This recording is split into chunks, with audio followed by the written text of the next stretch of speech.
What's happening, gang? How is everyone out there in Watch World today?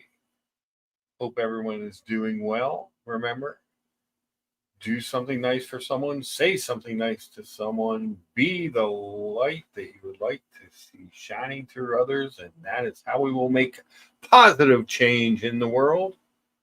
Hope everyone's doing great. We have on the screen Hawaiian Loco Moco. So somebody actually brought this up, I think last week. And I said, yeah, that's coming up. So we did it this week. So the accoutrements would be your blistered strawberry tomatoes, some grilled pineapple, not slices, more sticks or something like that. Some all grain, whole grain, multi grain toast, and of course the loco moco, which consists of your rice, a burger patty, which I kind of made special for this. With some, I don't even remember exactly what I put in it. I just started throwing shit in there. It was delicious. That's really all that matters at the end of the day. This is why I don't bake. Baking is chemistry. No good. No good, I tell you. Um, and they put burger patty on there. I made a brown gravy with like kind of made a roux with some butter and flour. Added some beef stock, dash of Worcestershire, dash of soy, uh, quarter teaspoon of oyster sauce, and some mushrooms in there. And topped it with an egg. The egg kind of slid off the side a little bit. That's why I pointed down. But hey, it held up. It held up. Had a nice cappuccino and some OJ with it. And it's been good stuff. We have Kyle D in the chat. He suggests that our poll today should be beans on toast or flapjacks. We can, the beauty of YouTube live streaming is we can do multiple polls. So once this poll is finished, we can move on to the next one. Today's poll, let's see what the results are looking like. We've got, looks like 71%. So I put in better channel names since they changed the name of the Colony channel to the Watch Community channel. The Watch Colony, 71%. The Watch Community channel, 29%. Yeah. So I like the Watch Colony. I mean, it's yeah. Especially with the branding that they use and the branding that America uses. I just thought it made more sense. But hey, who am I? I am not a part of that clique. Let's see. Cowdy says, "Boy, it's been a minute since I've been here for the start of a Sunday show. Fuck me, Dad. Yeah, you're not on this coast. You're not in this time zone. But it's always good to see Kyle D. Check out Kyle D's channel. We'll drop the link here in a little bit once we start rolling here. But if you're looking for, especially the whiskey shows and the bourbon shows and stuff, good stuff, really good stuff. So check him out. I always recommend people that you like, check them out. Rufus is in the chat. He says that's a good looking breakfast. Well, thank you, Rufus. It was pretty good tasting breakfast. I'm running out of ideas. I've been doing this for over a year, and you guys have been very kind. So sometimes when I do doubles and stuff, but I try and get some new stuff, some interesting stuff, some international stuff, and some flavors to you. And Patel Philippe is in the chat. Hey, Tan, how are you? He says, Mark is wearing an aquanaut, like telling women you're the Intercontinental Champion. Worse. More like the 24/7 champion, Tan. More like the 24/7 champion. Kyle D says, thank you. Yeah, absolutely. Check out Kyle D. We'll find him over here. I will say, we need to, if Logan comes on, Logan Hall, we need to talk to Logan real quick because we need to make his channel easier to find. Just trying to, there's a lot of Logan Halls out there, so we need to get some better ways to find Logan Hall.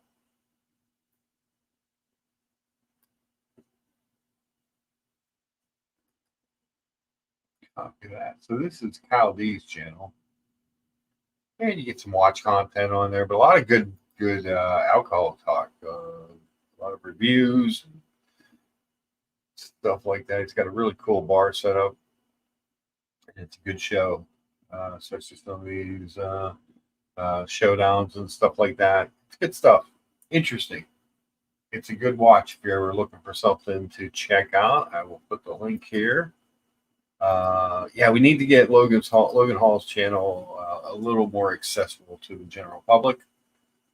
A little easier to find, but there is the link for Kyle D's channel.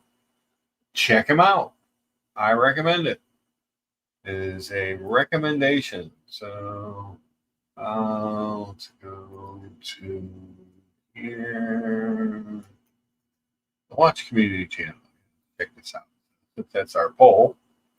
We'll go up there.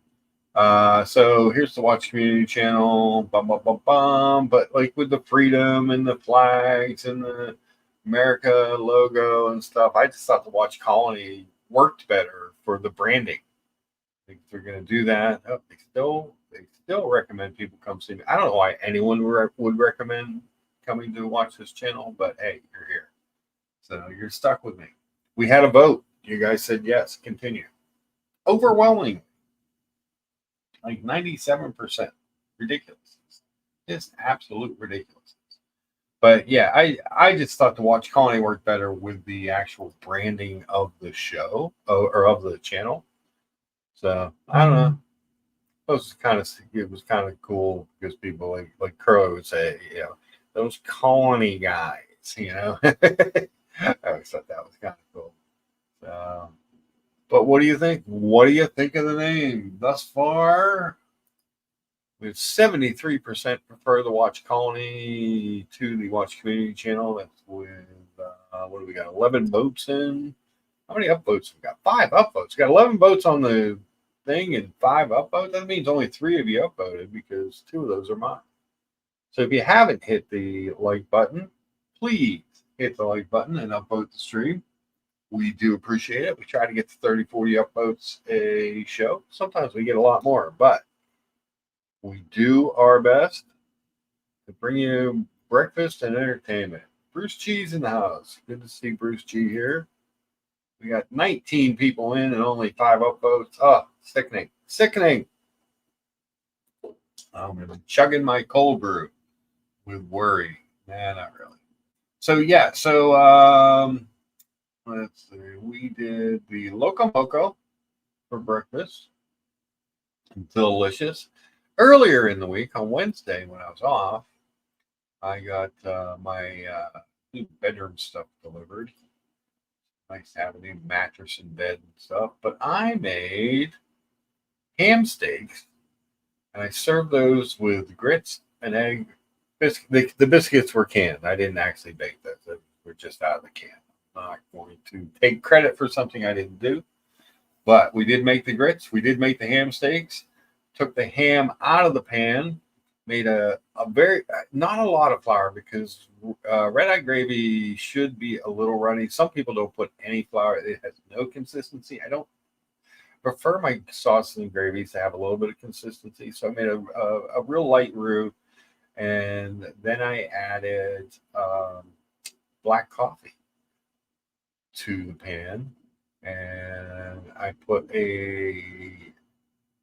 maybe a 1/8 of a teaspoon of Splenda, diabetic, you can use sugar, in there and kind of reduce that down a little bit. And that was our red eye gravy, a Southern specialty. So you're getting 2 breakfasts today. Dan says, I believe you should refer to those as Canadian bacon steaks. And these were actual ham steaks. They were big, kind of, yeah, it was a big, thick ham steak that I got. I cooked it down in the pan and used the remnants to create a roux. A little butter at the end too. So a little trick when you're making sauces and stuff like that. At the end, if you take a little pat of butter and melt it through there, mix it through there real good, it gives it like a sheen, a little more consistency, a little boost of flavor. It's good stuff. It's really good stuff. But the biscuits, no, I did not make those. Those were the Pillsbury can, unreal. Boom, pop, down. I'm not going to take time to bake, but they're still good. Those biscuits are good. And I had some extra ham, so I made some ham on biscuit sandwiches with some of the leftovers. Because, why waste anything? I hate the waste. I do. I just can't stand it. Also, exciting news. We got in our last Rubicon 392. So we have a 2024 Wrangler Rubicon 392 V8 final edition on the showroom floor. If anyone's interested in such a thing, it is an absolutely beautiful Jeep. And it's super fast because it is a big block V8 in it. Who would have thought? 392 cubic inches of motor in that. This is the 392 final edition. Does have the winch on the front. All that, and we aren't marking these up, all that for the low price of $106,480. So it does have the final edition Napa leather seats, the badging, the fold-out table, the shifter medallion, the fender vent decals, triple grill guard, final edition center hood decal, the 392 suspension, the 17x8 bronze beadlock capable wheels, Jeep toolkit, final edition swing gate plaque, the worn winch, the heavy duty rock slider with step assist, all weather floor mats, and it is a Sky One Touch power top. There's removable rear quarters, power top quarter, and window storage bag. Very cool stuff. If anybody's interested in such a thing, hit me up at mark@the1jeep.com. It's a great car. It gets on the showroom almost immediately because anytime you get those, especially like the 392 Rubicons or any Demons, Hellcats, Scat Packs, they're just the people want to steal them. They just want to steal them. It's ridiculous.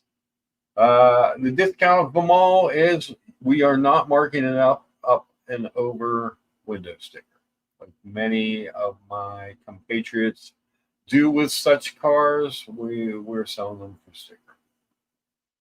And I still have one Scat Pack Charger left, or Challenger left too, as well. But yeah, that's and the Challenger actually has like $9,000 off a sticker right. Just 2023 vintage.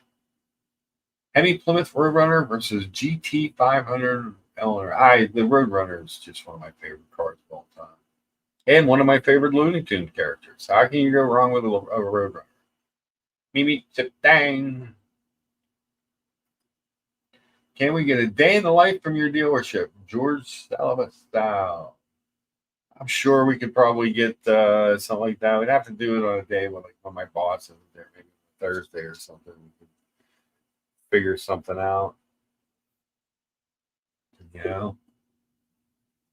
It hasn't been. I mean, the last 2 weeks we picked up a little, but it still hasn't been super busy to where that this could be hardly interesting at all.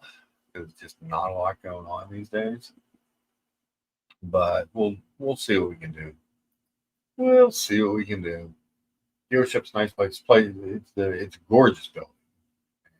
The showroom is amazing. I think we have, let's see, we've got a Ram Power Wagon, 2500 Power Wagon, a Durango, the Scat Pack Challenger, Grand Cherokee, the 392 Rubicon. I think we've got another Rubicon on, a Chrysler Pacifica, Jeep Compass, a Gladiator Mojave, and a Tuscadero Pink Sahara, all in the showroom, and there's still room. We could actually put 2 more cars on if we wanted to. So it's nice. You don't have to, hot, cold, rain, whatever. It doesn't matter. We've got, a little bit of everything on the showroom where it's big enough that we can do that and not have to get you out in the elements if it's bad. But if it's nice, we'd love to walk through the inventory. We've got a ton of stuff. We have a ton of stuff on the actual showroom, but this Rubicon special. It is a final edition. Let your friends know. You got any friends that like V8 Wranglers, super fast Wranglers with winches and Rubicon accoutrements? Let me know. Sean, you're too kind. He says, having Luchabetic Mark Sundays back brings a certain calmness. It's like, relax, everything is fine. Good morning, my friend. Good morning, Sean. Good to see you. Always good to see Sean in the chat. The link, anybody who wants to jump on, the link is pinned at the top. We do have the poll. We'll call it the first poll, since Kyle D was saying we should have a breakfast poll as well, featuring the beans and toast. We're still only at 12 upvotes, so that's a little sad. 79% of the people who voted, of the 14 votes, have said indeed they like the Watch Colony name better. Who would have thought? I did, actually. I like that name. I liked when the break off came. I actually like that name better. And like I said, with the branding that they used for the channel, I thought it worked. If you're going to call it the Watch Community Channel, then you need to rebrand the channel with more community themed rather than revolutionary colony themed.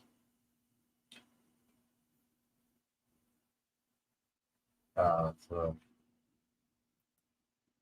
let's see. Tan says, Mark, would you consider the Tudor Pink to be the equivalent of a Cutlass Sierra? Ooh. No. The Tudor Pink is big and slabby and pink. So what would it be? It'd be one of those giant city block long pink Cadillacs. Of course. Remember those cars? Let's see if I can find an old pink Cadillac picture here for you so you can see what I am. Pink Cadillac. It just wants to bring me to the Bruce Springsteen song. Interesting.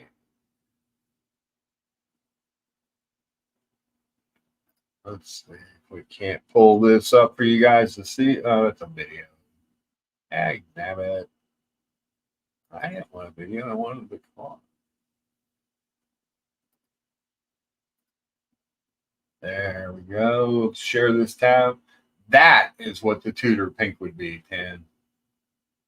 How about 1959 Cadillac Coupe de Ville? 80 grand. Yikes. On eBay. Damn. But that's, the Tudor's a big watch. It's thick. It's slab-sided. The case, Yes, a lot of people don't like it because of that, because of the size of the watch. That would be this car. As always, here are the rules, just so everyone knows. You must upvote. We do require that you hit the like button and upvote the stream. You are allowed to super chat, although it is not necessary. Any super chat money that does come into the channel goes right back in, is funneled right back into making a better show for you guys. We voted to keep the show going. A few months ago, I bought a new computer and a new microphone to help out a little bit. I'd like to finish the studio, maybe get a better camera. So if we get any money in that way, we'll use it towards that. It is what it is. I don't require it. There's no, nothing is you must. If you would like to, it is appreciated. You get a chance to, like I said, the show's for you. The show's for me too. Who am I kidding? I just like hanging out and chatting with you guys. But other rules. We start every show with what? What do we start every show with? Any help in the chat? We start every show with my breakfast. That has just been that has been a thing we've done forever. The reason we started with breakfast was back when I started doing all those community channels in a row. I had done the excuse me. I found that I would start a show and then people would come in 10, 15 minutes later and not know what was going on. We'd have to backtrack over some of the stuff. So I figured, we'll start with breakfast, give everybody a chance to roll into the room. And once that is accomplished, then we can move on to whatever we want to talk about. And that's the next rule. We'll talk about whatever we want to. Whatever you guys choose to talk about, we will talk about. So whether it be watches, breakfast, cars, professional wrestling, football, I don't care. You guys tell me. Another rule, I want to see your watch. I want to talk about your watch. I don't care what your watch is. It could be a $50 watch. It could be a $500,000 watch. I don't care. I just like watches. I think they're cool. I like to look at them. So I don't know. That's the basics of it. There's no rules. Sean says, Mark, this pink Cadillac has to be more like a pink Rolex. It's Cadillac after all. And back in the 50s and the 60s, they were considered God tier. Yeah, but much like Omega, they've fallen off the perch. Omega was like God tier. Omega and Longines were God tier in the 50s and 60s. Where are they now? Not God tier. But the reason I said Tudor, because nobody says, oh, I hate the slab side cases on my Rolex. I hate the case now. But they do say that kind of stuff about a Tudor, especially that chrono. Billy's in the chat. Good morning, sir. Good to see you. But yeah, so those are the basics of what we got going on here. If you haven't been here before, just kind of BSing with friends. The link to join the panel is pinned at the top. We will put it back in the chat as well. We did throw a link out to Kyle D's channel earlier. Please check him out. I haven't seen a live stream with him in a couple months, but his alcohol videos are amazing. So check that stuff out. Support the people that you like.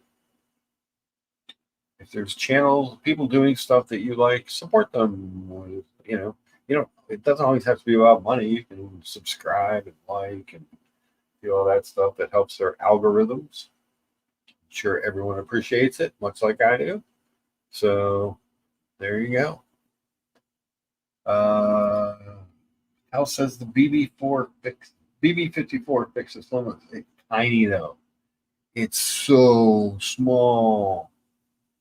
Cal D says he's got more shows coming. It's been a tough summer.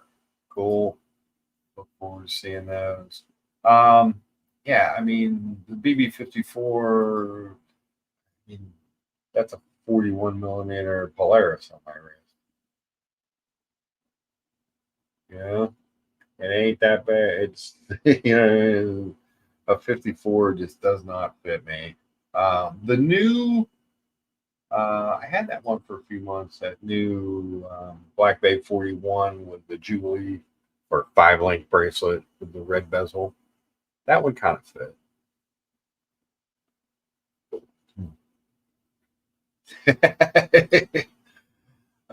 So says Mark, I think it's okay to have one small vintage piece in a collection of dinner plate specials.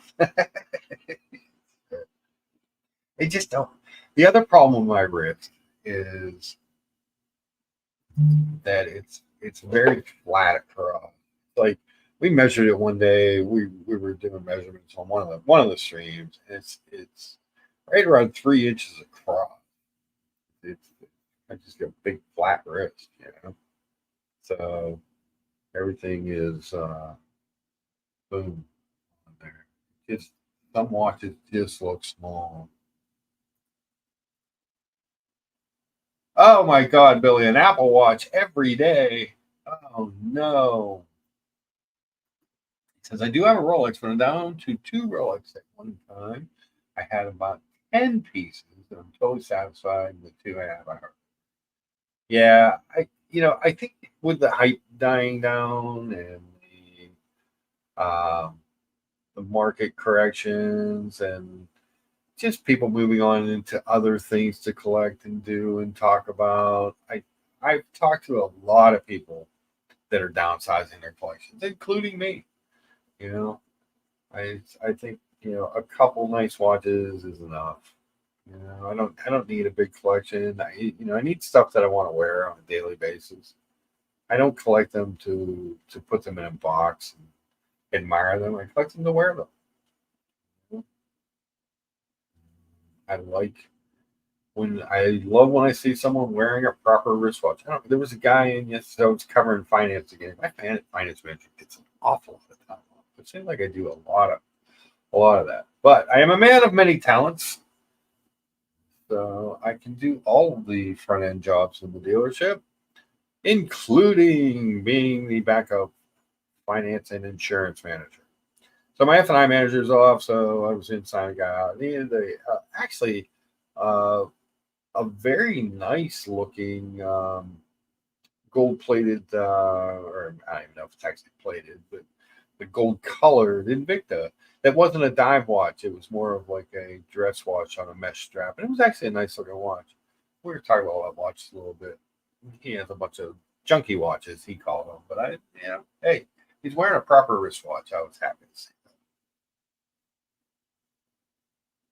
But I think the the trend, people want to say the trend in watch sizes is going down.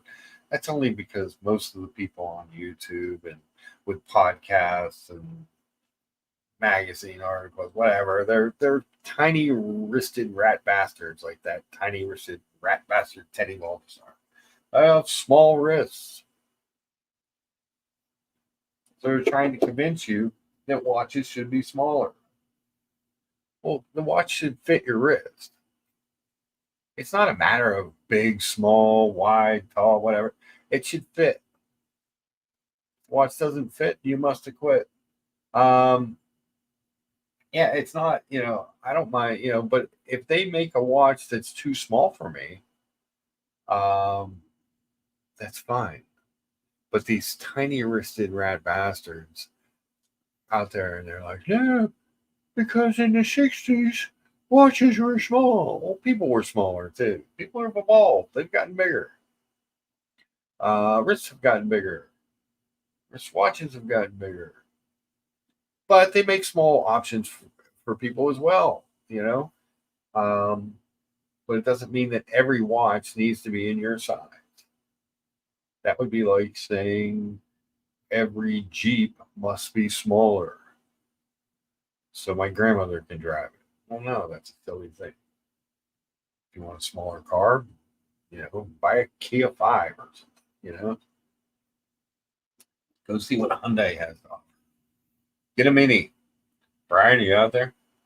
Get a mini.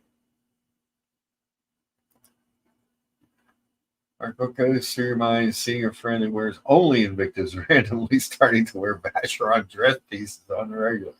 Hey, I think he probably hit the lottery. So he's probably, came into some money and he is doing all right and he's wearing his Vacheron. But I'm not a dress watch guy, but, I'm more of a sport watch guy in general, but it is what it is. Got it. Wear it. I wasn't trying to call you a rat bastard. I was talking about the YouTubers, the influencers. They're the rat bastards. The people with small wrists, they're not the rat bastards. The people who are the rat bastards are the influencers who think that they can make the watch manufacturers create smaller versions of watches because they feel bad. They can't wear a 41 millimeter Submariner. Yes, you can. And if you can't wear a 41 Submariner, buy a Black Bay 54 for the love of God. No, thank you. There's a lot of cool watches that I like that are just way too small. I've tried some of them. I tried the Baltics and the Furlan Maris and stuff like that. I always get these ads for these Nevada Grenchens that are small. Yeah, they don't fit, so I don't buy them. Doesn't mean I don't like looking at them, but it is what it is. Watches Brian is listening. Mini. In case OC's listening, OC Judas Priest Rapid Fire might just be the greatest heavy metal song of all time. That's another thing I like to talk about. Heavy metal. No hair bands. Keep your Bon Jovi and your Dokken and your Poison away. Even though that Poison dude lead singer is from Butler, Pennsylvania, home of the original Willys Jeep creation and the attempted assassination on Donald Trump. All things from Butler, Pennsylvania. Tan says, Mark, if people keep getting bigger, will 40 millimeter pieces in 60 years be girl size? At what point do we become the Stay Puft Marshmallow? Evolution, it's a beautiful thing.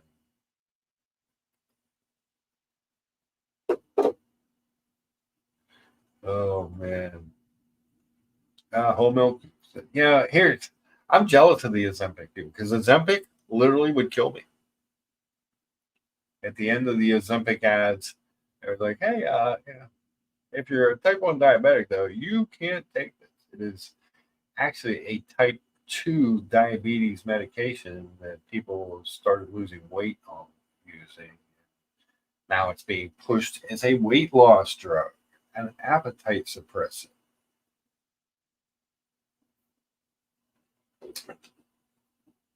Well, whatever works.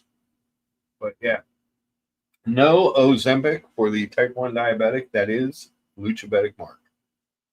What are you going to do? We got football today. We've also got football today. Run through some of the games that are on today. See what you guys think. We have the New York Football Giants playing at the Cleveland Browns. If I was to pick this game, this could be an upset special. Because Deshaun Watson is under more scrutiny. He hasn't really been playing great. They're missing some tackles. Myles Garrett's feet are hurt. If New York is going to win a game against a decent team, this might be the game. So we would take the New York Football Giants. With the Green Bay Packers, I know we have a lot of Packers fans in the Colony community kind of deal, at the Tennessee Titans. Tennessee, home of our own Logan Hall. Maybe Mr. Tudor to you, too. He might do that. Howdy, Orko. How are you, sir? I'm going with. Hmm, do we know if Jordan Love's? If Jordan Love's playing, I'm picking the Packers. If he's not playing, this could be another upset special. Unless Will Levis decides to start throwing the ball backwards to the other team again. This could be a right to ship game for the Titans. We have the Chicago Bears at Indianapolis taking on the Colts. So Chicago, I mean, rookie quarterback, he hasn't looked great. He looked a little better last week. Indianapolis, essentially a rookie quarterback because he only played a couple games last year with Anthony Richardson. Anthony Richardson reminds me of Terry Bradshaw, former Pittsburgh Steelers quarterback. Winner of 4. Count them 4 Super Bowls, 4-0 in the Super Bowl. Because it's boom or bust. I mean, that dude he throws a great deep ball, but that's about it. Indianapolis has a pretty good D. Well, no, this year it's not as good. Last year it's been a lot of the same guys. Home. I'm going to go with Indianapolis at home on that game. We have the Houston Texans at the Minnesota Vikings. So Houston, we expect it to be good. Minnesota is playing much better than was expected, but I think Houston's the real deal. I'm going to take Houston in this game. Another big game because New Orleans has been hot. Philadelphia at the Superdome taking on the Saints. I'm going to take the Saints. They've, you know what? Until you prove otherwise, I mean, the Carr's playing out of his mind. They're scoring points at a rapid pace. Kamara's running. In Philadelphia, just seems like a mind fuck of a zoo right now. I'm not sure. Let's see. We get a couple chats here. Oh, Sean is on his way out to breakfast with the wifey. Wish you and all my friends in the chat an amazing Sunday. You too. Enjoy your breakfast, Sean. If they have Loco Moco on the menu, I recommend it. Well, I'm not cooking it though. I don't know. I'm done with football this team. My team is awful, and I'm likely they're going to fix it this year. Are you a Carolina Panthers fan, Orca?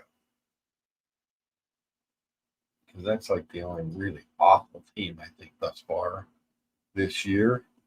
Not sure. Where do we live? Oh yeah, so I'm taking New Orleans because they thrashed Dallas. So I think Dallas might be better than Philadelphia this year. So we'll see.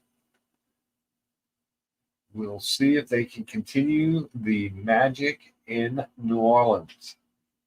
And then we have a game close to my heart. Your Los Angeles Chargers visiting the Pittsburgh Steelers. Los Angeles' quarterback, I can't think of his name now, but he's kind of hurt. He's got a high ankle sprain, which leaves him a sitting duck for TJ Watt, the most destructive force in the NFL. So I'm going to take Pittsburgh here at home. Both teams are going to run the ball. Neither team's throwing the ball a lot. Justin Fields is still going to be quarterback this week. We'll see how he does. Los Angeles' quarterback's hurt. Oh, Pittsburgh's got their number 1 pick, Troy Fontenot. Black. He's hurt too. Without, we're not sure for how long. Then we have the Denver Broncos at the Tampa Bay Buccaneers. Definitely taking Tampa Bay here. Tampa Bay is off to a great start. Every time I see Baker Mayfield do something, I think, what was Cleveland thinking? Not that he's not an MVP caliber quarterback, but he's a good quarterback. you drafted him number 1 overall. And he's not like Bryce Young where he couldn't throw the ball. He won you a playoff game in Pittsburgh. You know, that should be every Cleveland Browns fan's wet dream. But instead, they went with the creepy guy. And Baker just keeps playing one. Like I said, he's not. You don't look at Baker Mayfield and think Peyton Manning or Tom Brady or anything like that. But he's a good quarterback. Probably should have kept him. The Carolina Panthers venturing out to Las Vegas to take on the Raiders. The Raiders. I'm going with actually, new quarterback bump. Wonder if Andy Dalton can actually get them a win. Nah, going Crosby in there, Max Crosby in the Raiders at home. Miami travels to Seattle. Normally, I would have thought this is going to be a great game, and Miami would probably win with Tua, but Tua's out. So we'll be taking the Seahawks. We have Koala Hug saying, Lucha, what you think about the Ravens? Is that what you're saying here? What you think about the Ravens? Share your thoughts, please. Yes. Well, we're at that game. We're picking that game. Baltimore is at Dallas. I can't see. Dallas has got embarrassed at home last week. So they need this game. Baltimore is 0-2. They need this game. I don't think Baltimore has a very good offensive line this year is part of the problem. And I don't think that they have a true identity because they're going to be a running team or they're going to be a passing team. It's just going to be Lamar running, Henry running. I don't know. My thoughts on Baltimore are I love to hate Baltimore for many reasons because the Steelers in Baltimore always play physical, smash mouth, hard nosed games. I think the Steelers are it's like 7-1 in the last 8 or something weird like that. At Baltimore's number, but that being said.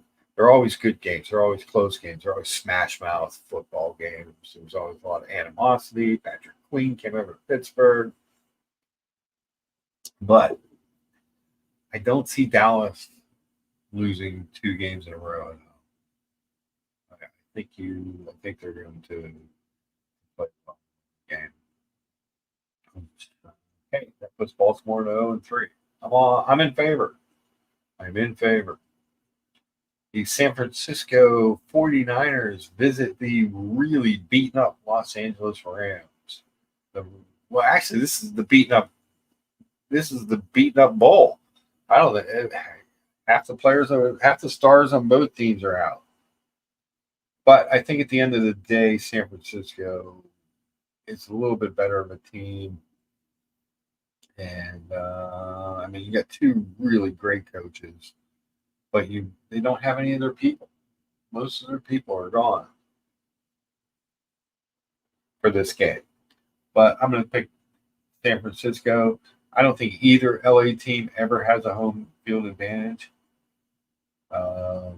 Seems like that stadium fills up with many more of the opposition. Much easier travel for people from San Francisco to get there than from other parts of the country. I don't see why that wouldn't be the case again today. So I'm taking the 49ers. The Detroit Lions taking on the Arizona Cardinals. This is going to be a sneaky good game because Arizona has been sneaky good.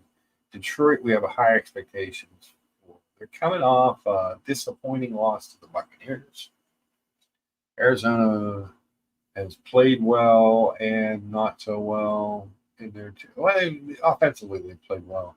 Kyler Murray's really balling out so far this year. But I think Detroit overall better team.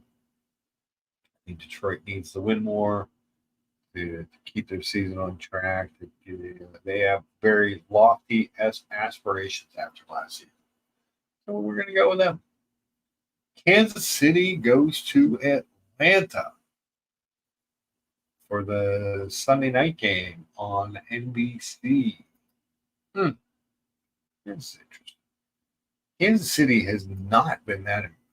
They've won their games, but not impressive fashion. So you look at this one of two ways. Either they won, eh, they won without being at their best.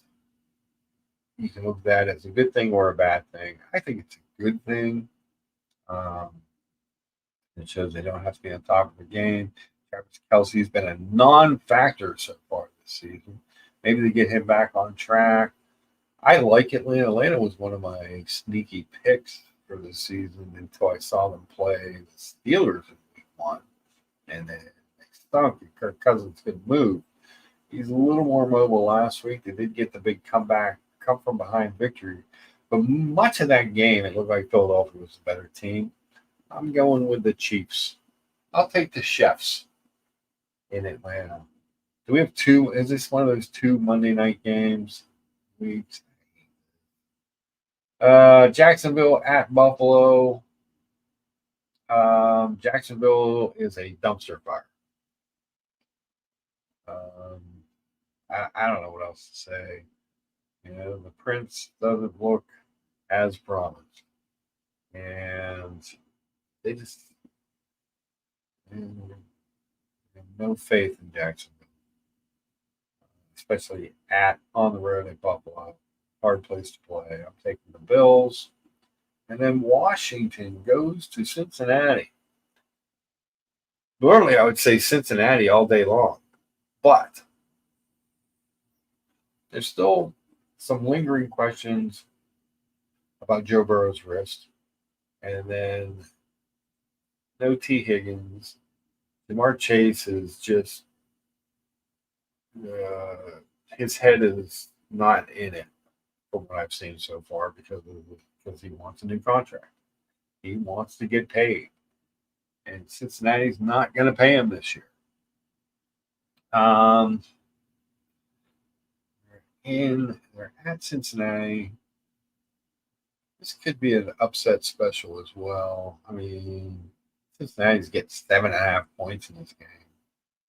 I mean, if I was taking the spread, if it was using the spread, I would probably pick Washington. I think this is going to be a closer game than most people think. I think Cincinnati ekes it out. I don't think they fall to 0-3. 0-3 is like a kiss of death. Very few teams make the playoffs coming out of 0-3. Maybe 5 or 6 in the Super Bowl era. So you have to avoid 0-3. Both them and Baltimore have a lot on the line this week. I like Dallas at home versus Baltimore, and I like Cincinnati. They go to 1-3. We'll see. Hopefully they get it all worked out. I actually like when the AFC North is more competitive. I like when all the teams are good. So, that's just one of those things. One of those things in life that I enjoy is good football, hard-nosed football, and when they're playing Herbert. Oh, thanks, George. Yeah, Herbert. Thank you, George Farley. I didn't see her. Yeah, Herbert's hurt. He got a high ankle sprain. It could make him a sitting duck. Oh, they haven't been passing very much. They've been running a lot with that J.K. Dobbins. And but Pittsburgh wants to run the ball. This could be a blood bowl today. The link is pinned at the top for anybody who wants to join the stream. So far, we've kind of talked about breakfast and some football scores. Orko says he's not what did I say? A Carolina fan. That's right. I don't follow the NFL. I'm a college football fan. Who's your college football team, Orko? Who you got? Good to see Johnson in the chat. Hope all is well in Idaho or wherever that you guys might happen to be this weekend. And again, we did start with the Hawaiian Loco Moco for breakfast. Delicious. Recommend it. Easy to make. I think, and I have ingredient stuff left. I may make one tonight, but I may make the rice. What was that rice called? That Filipino rice that I made for last week. It was delicious. It was like Sangatona or something like that. BW are out there. Need the misses. Tell me what that rice was. Sorry about that, guys. Appreciate the patience.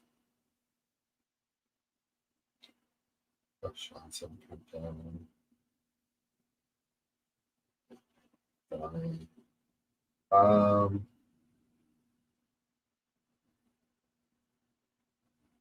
hmm.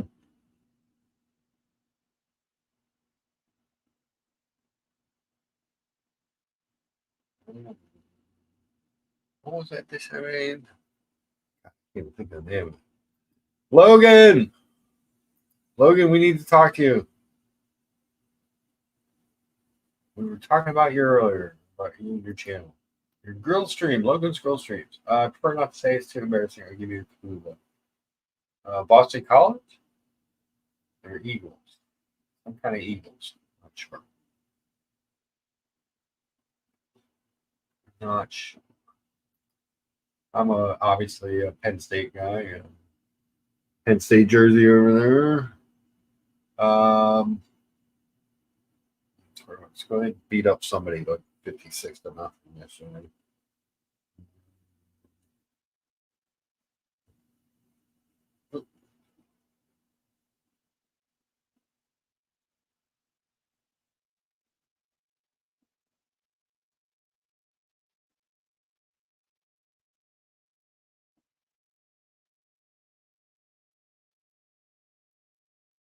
What was that race?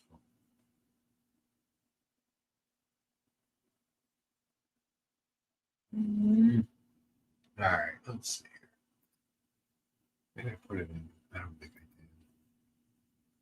did. The sea log was the dish. But basically, the rice is you take some oil and you toast garlic in the oil, and then you put you strain the toasted garlic from the oil, and then you cook the rice in the oil. I may try one with that. And then you add the cooked garlic back in. It's delicious, really good. The rice is called like the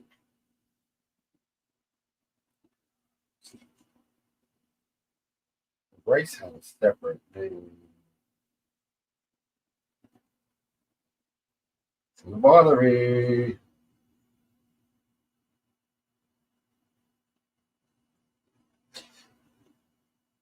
Sinangag, yeah, was the rice, and it was really good. I bet you with the Loco Moco, that would be a big hit.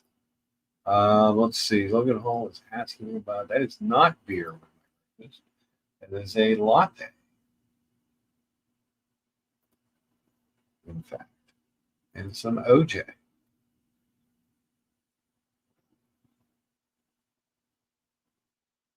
Good morning, Johnny. Oh, what's happening? All right, so Logan Hall, we were talking about your. So we were talking about Caldee's channel a little bit, and he says he had a rough summer, but he's been coming back with some more content. Um, but we need to talk. Your channel is a little bit hard to find. That's why we need the link to it when I ask for it before, because there's a lot of Logan Halls. So we need to work on a little bit of a name change maybe to make it easier for people to find if they just type in the search engine. And then we need to get some here. Hold on. Watson Wood says I had something new for brunch yesterday. I thought was right up your street, Mark. But yeah. Oh, shakshuka. Yeah, two poached eggs and a lightly spiced Mediterranean tomato and red pepper sauce with spinach and crispy chickpeas. Very good. Yes, Logan. Yes. And Logan, yes. So shakshuka. Hold on. You guys think that I haven't made shakshuka for you guys before? Come on, watch it on wood. Who do you think you're dealing with here? Scroll back far enough and we will find it. Ta-da! Did it look something like this?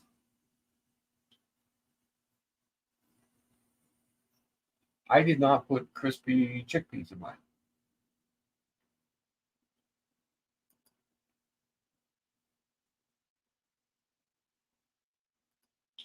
So, let's see. Logan. Let's share this. All right, Logan. So when we come to your page, there it is. Ding, ding, ding. So it says ding, ding, ding. Yeah, we'll go back to the structure here a little bit. We got Logan. We want to help him out again. I think we got you up to 100. I think last year. What are you? 101 now. Subscribers. Cool. Again, Logan, another good guy. If you want to know anything about grilling, makes amazing meat and has the coolest toys. So we need to customize the page a little bit. Add a section for like videos, add a section for live, and then my recommendation to get a few more eyeballs over there. I would take short videos of some of the equipment you use and put those on there as shorts. So like your eggs and your grills and your thermometers and all, you have all, your sous vide, you have all kinds of cool stuff. So I would use those for shorts. Just get a couple more eyeballs. I don't know what your end goal is with the channel. I think it's kind of cool. It's fun to watch. But watch someone says burn time virology plus barbecue. Could be a good name. There you go. Meat watch. But even if it was just Logan Hall's grill stream, or something to make it easier for people to find. Because that's why I was asking you I didn't really get into it last week, but I kept asking you for the link, or I was having trouble finding it or whatever. It was a couple weeks ago, whatever it was. Because when you type in Logan Hall, all these Logan Halls come up. I think there's even a professional athlete in there, so it was hard to find it quickly. And we know the way people's attention spans are, but it's a cool channel, and I think it has growth potential. But the page needs to have a little bit more content on it. And you do that by going into the customize your channel portion, and you can add links to stuff, or like sections. Let's see if I can find it on here.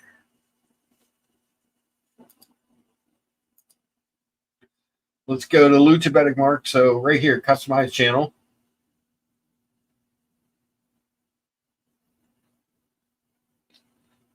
All right, so that's where you change your pictures and all that kind of stuff in there. Then your home tab. So you can hit this thing here, add sections. So like I have live now. I don't know why this upcoming live stream only shows. There's nothing there. But if I do have an upcoming live stream, that will show there. And we do past live streams, short videos, and featured channels. I call it Lucha's YouTube picks down there, which you are a part of. So, but yeah, that's I'm not even showing the right freaking screen. Dang it. Hold on. My apologies. Hold on. Let me go back. Let me start again. See. All right. So once you click customize channel, to share this tab now, it takes you over here.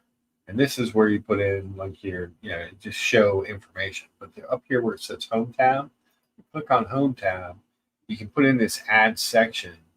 So like all of your live stream, we can access all of your live streams from there, and it'll show on the channel. It looks like there's more going on, And I put in upcoming live streams, past live streams, short videos, and then the featured channels.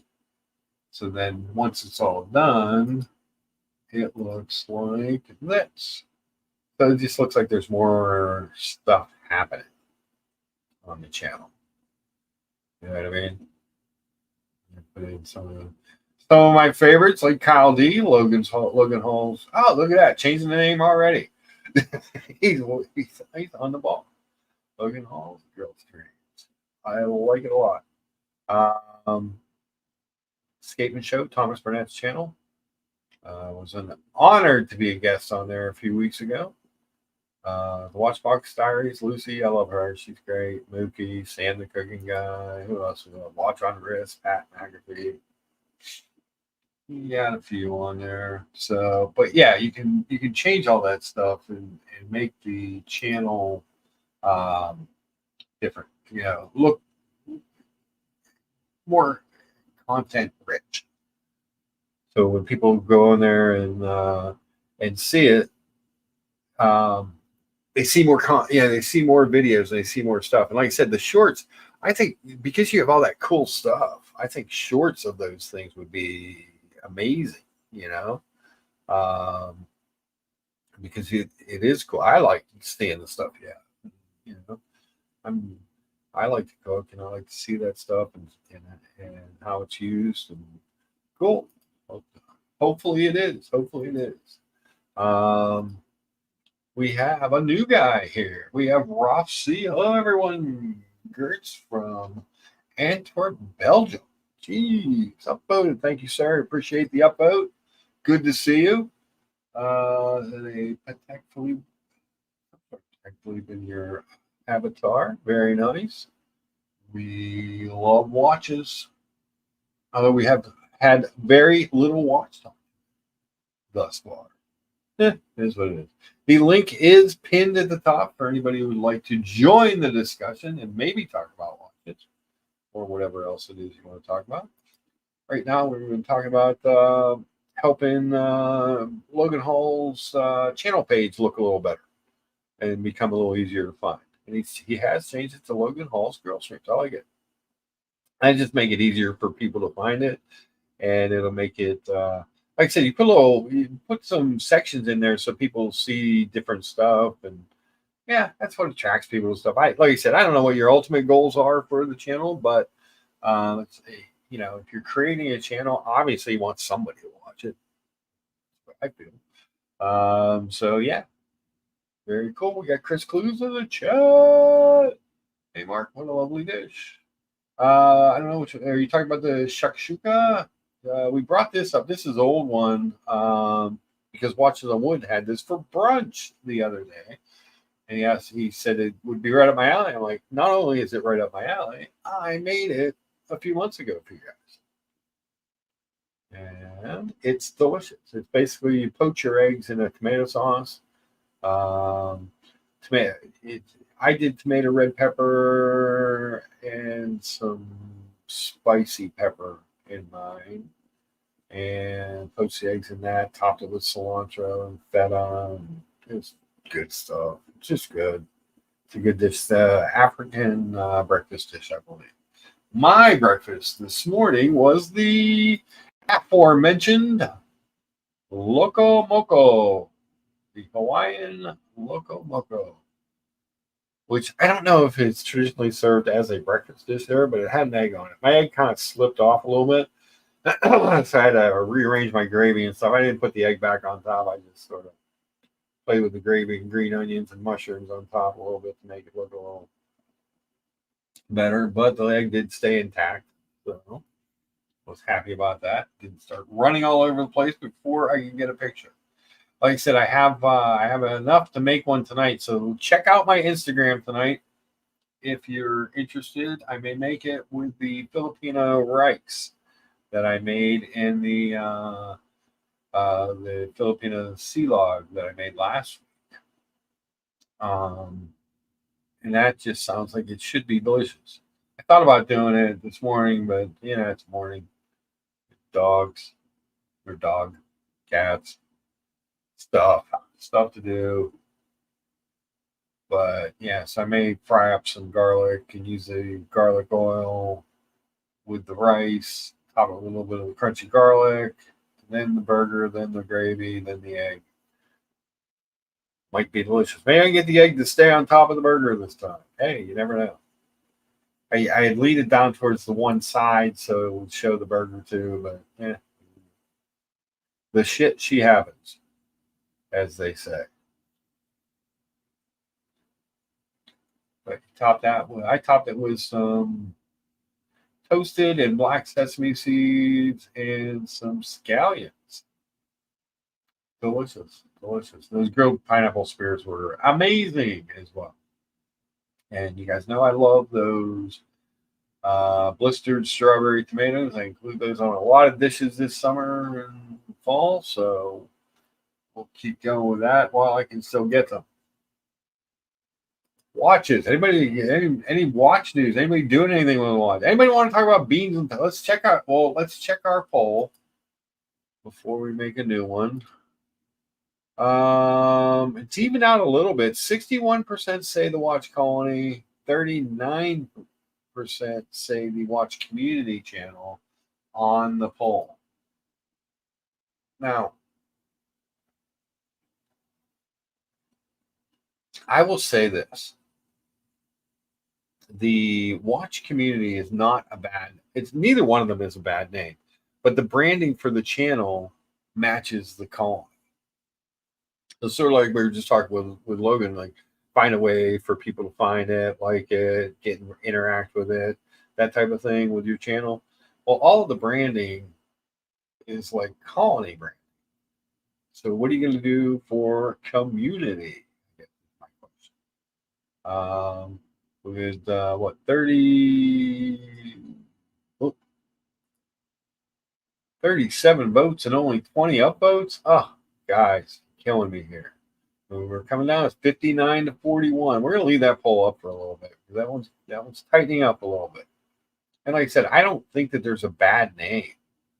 I don't think either one of them is a bad name. It's just I like the colony because it was different and it meant breaking away and the branding and everything seemed to work with that. But I have a watch coming, Mark. I wonder where you might want me to unbox it on your show. Oh, absolutely. 100%. I would love to have a unboxing of your watch. That would be great. Yeah, please DM me or hit me up at luchabeticmark@gmail.com. Either way is good. If anybody has a watch that they ever want featured on, a picture of featured on the channel, just email it to me at luchabetic@gmail.com. But put a note in the chat because I don't get, for some reason, I don't get things or whatever when I'm on the show saying that I have new email. So sometimes I don't know. And then I have to go find it. I got to go find it. If you do send me something, just put a note in the chat saying, "Hey, Mark, I sent you something." Sherman just eats dog food for breakfast. Brian, he is cute as hell. We will show a picture of Sherman. There's Sherman. That's when he has a little bum, his bad wheel. His wheel's fixed. For the guys that don't know, for anyone who's Sherman is my dachshund. He's a mini dachshund. He's fat, but he is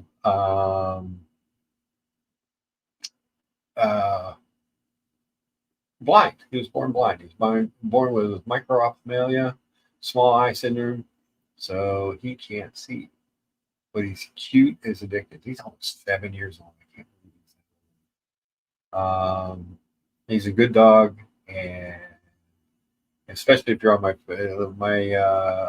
Facebook friends love Sherman. They demand Sherman pictures and updates. Won't really show his breakfast.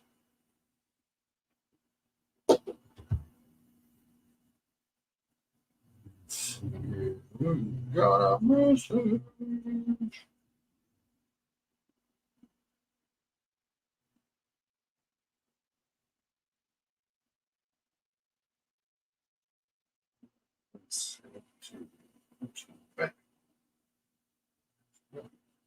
Yes. Nice. Yeah, we will definitely, when that comes in, do an unboxing on that. Those are cool. Very cool. Love me some watches. I love all watches. I love $50 watches. I love 500,000. I want to see your watch. I try and stick kind of 10 grand and under. That's my shtick for myself, but I don't begrudge anybody buying what they want. Johnny O says, I like the name Luchabetic Time Armory. Just add everything together. Yes, put it all in there.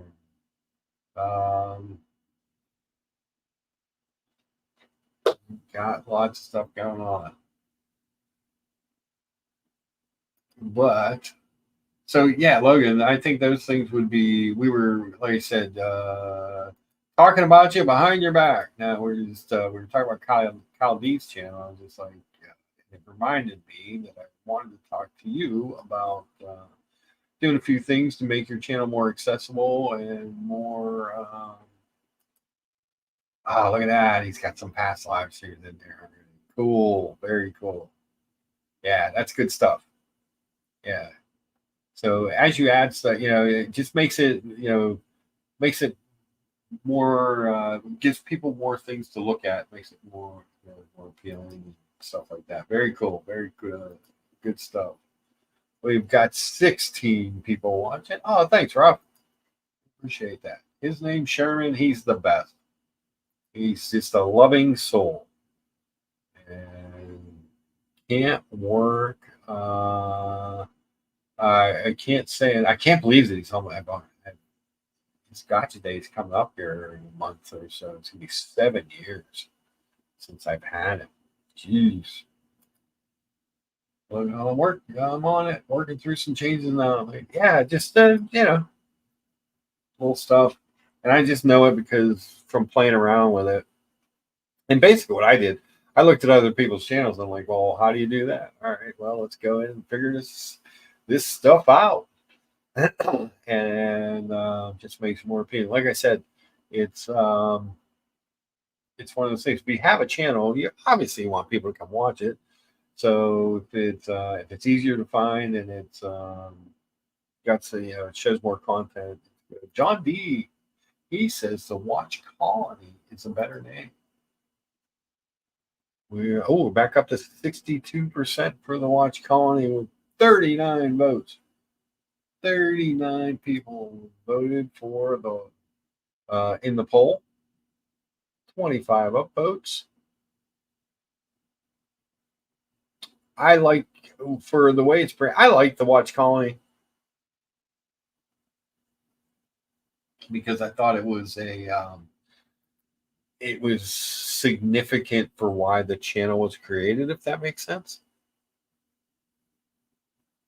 I think the Watch Community channel is more of a dig.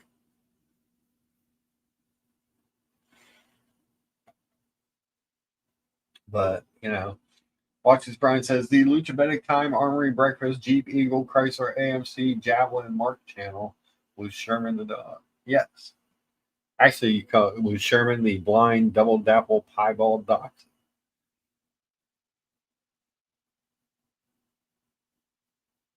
George, what's going to happen today with the 49ers? Very depressed to see them lose to Minnesota last week.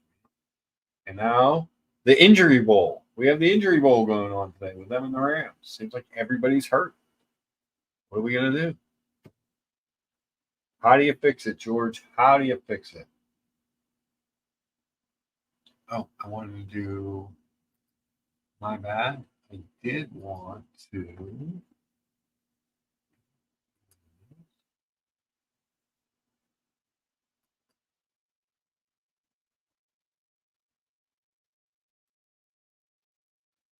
Whoop, what did I do?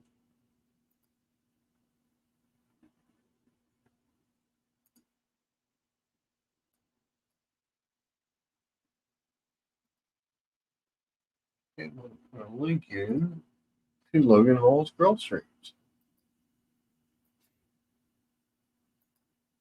Oh, there is a link to Logan's channel for you guys.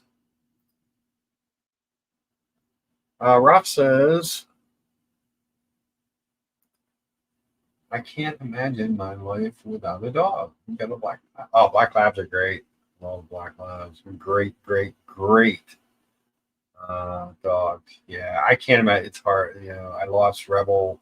Geez, he was. At one point, I had three dogs, and Ellie was a very sickly dog. She lived to be about 6.5. But Rebel was 18 when he finally passed. But Ross's Brian says, I don't like getting labels on animals. Yeah, but he's Sherman, the double dabble, or the blind double dabble piebald doxy. That's like his official name. JT says, colonies still have king president. You're no longer a colony once you break away. Aha. See?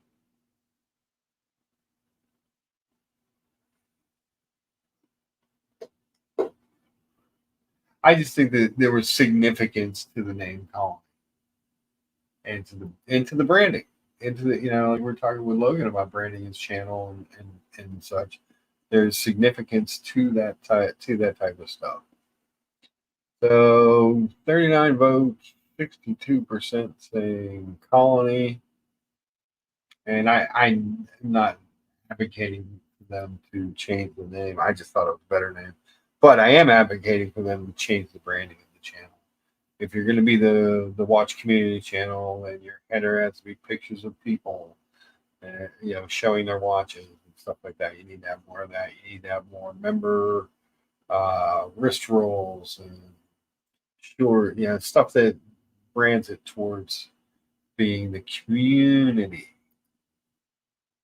I believe that's just me. What do I know? Watches and treadmills. Yeah, it could be that. Men listening to other men grunt. That could be the name of the channel.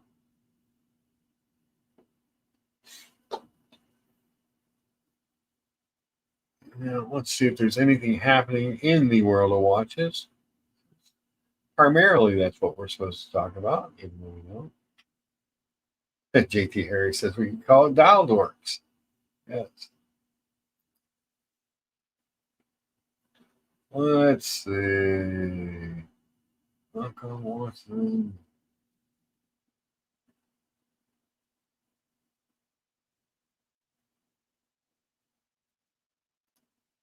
Go over to All Watch News and see what's going on. Hong Kong watch design competition winners unleashing young designers. Oh boy.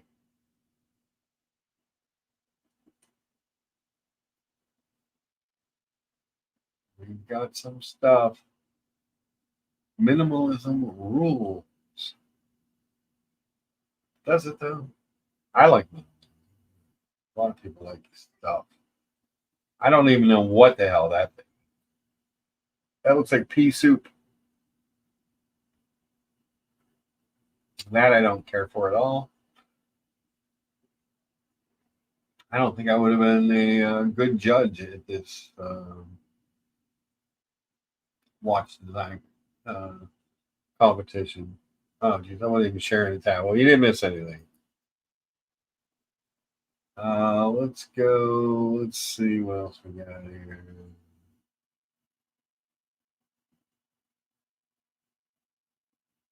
You can only pick one type of watch, not just one watch.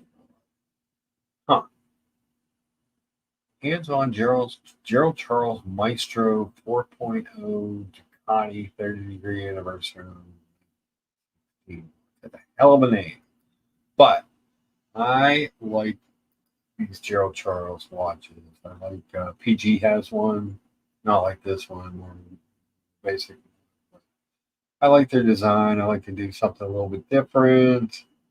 I didn't even know that they were an Italian run brand, and they teamed up with a Italian motorcycle manufacturer Ducati for a limited edition timepiece. Huh.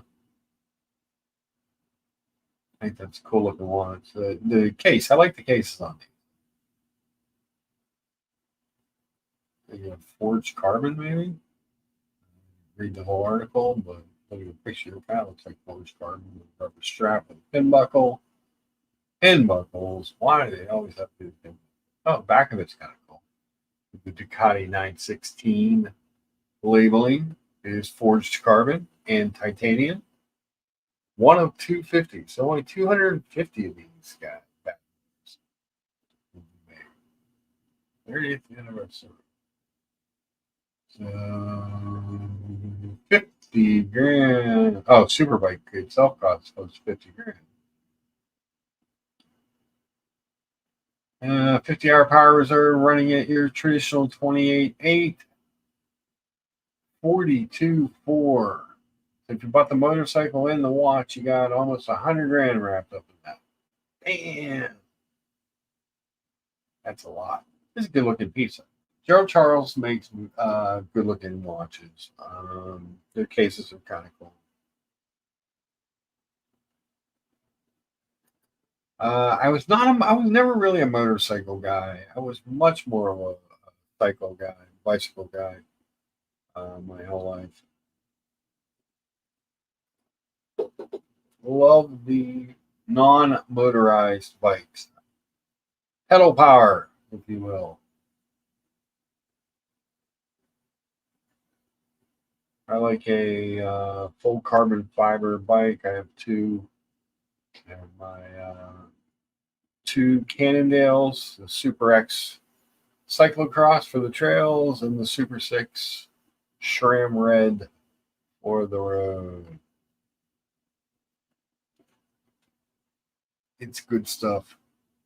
It's important stuff. Let's go back over to the news and see if there's anything else. Let's see what these guys have to say about one type of watch. That's kind of odd. This is time and tide. You can only wear one type of watch for life. Dive watches, pilot watches, dress watches, various categories. We have 8 of the best dive watches. So these are links to other articles. Let's see. So let's share this. So, I mean, right there, they've got the big 3 dive watches, the Seamaster 300M Professional Diver, Submariner, New Date, and a Tudor Black Abbey. Might be a BB-54.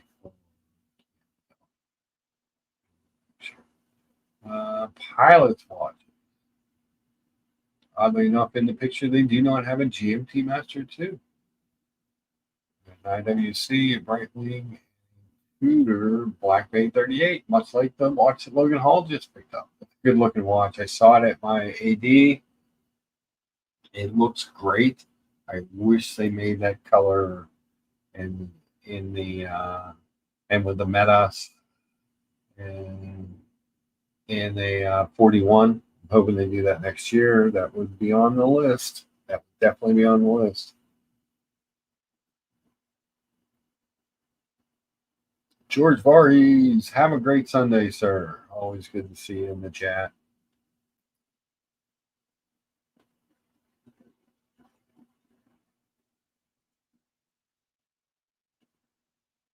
Very cool.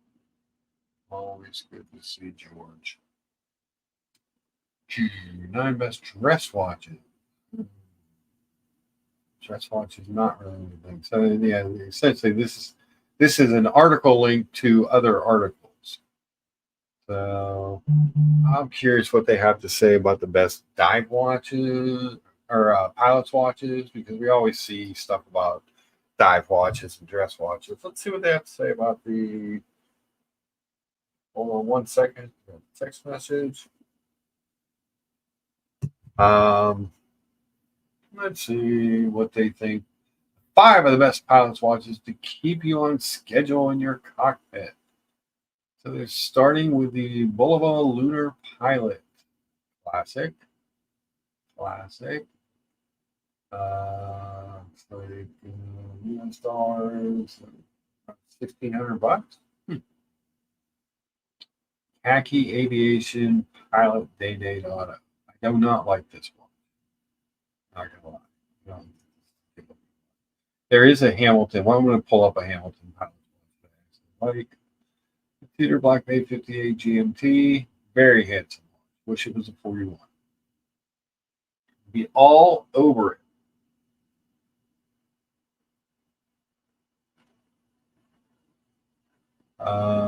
The Breitling Navi Timer. Yes.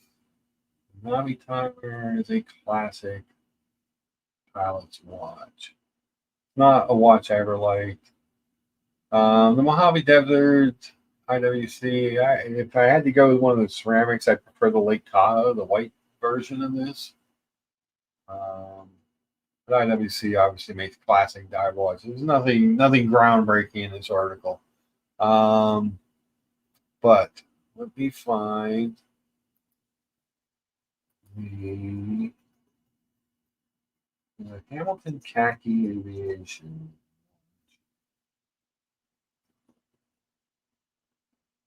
It's a Pioneer that I always just thought was a great looking watch at a great price. And they offer it in, if I remember correctly, in both, I think this Joma Shop for the win. Yeah, it's a mechanical automatic. Oh, please stop the advertisement.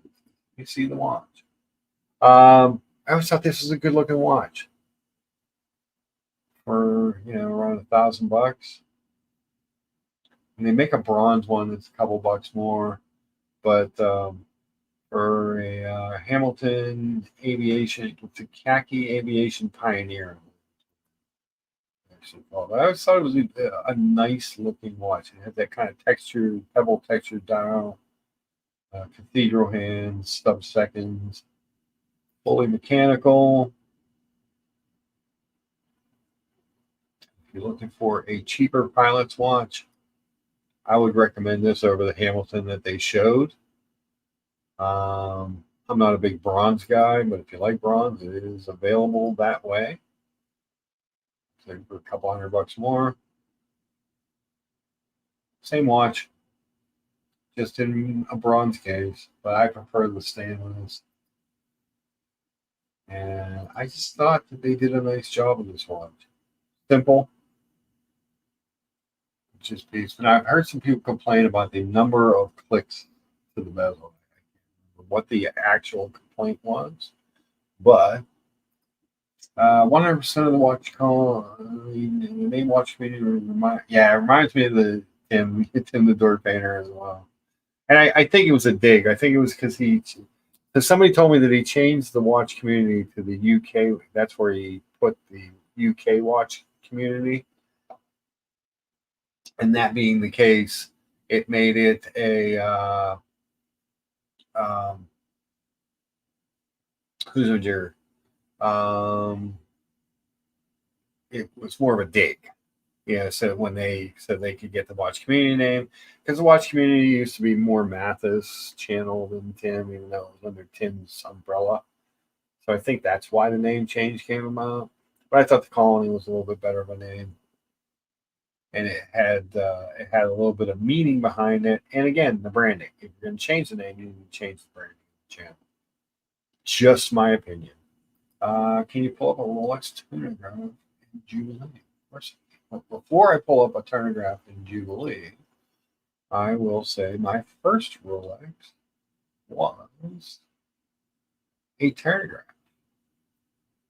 And I was so excited because back then, this is like 2001, you didn't take a lot of you didn't watch pictures at the time. So I found a couple pictures. Very exciting to me. So first, I found a picture of my old 2001-ish watch collection. Terrible picture, but you can see the Maurice Lacroix, the Seamas, the the Accutron television set watch, the Chase door. I think that one is in Bulba, and my Rolex. We just didn't do. There was my Rolex Turnograph. Again, terrible pictures from back in the day. Probably taken on an early camera phone, but or no, it would have been a picture. Those are pictures. Yeah, those are pictures of my mom found. I had to convert over. So terrible pictures, but cool watches. But that being said, let's see if we can't find a Turnograph. Oh, Rob, thank you so much. Super sticker. I gotta go over the other place to see what it is. It looks like someone giving the number ones. There you go. Cool. Thank you so much for the super sticker. Again, those things aren't required. They are appreciated. And anything that we get goes right back into making the channel a little better for you guys. Oh, share that thing. Let's see here. You wanted a Rolex Turnograph. Did you want um, the old Thunderbird like I had, or the newer one with the red?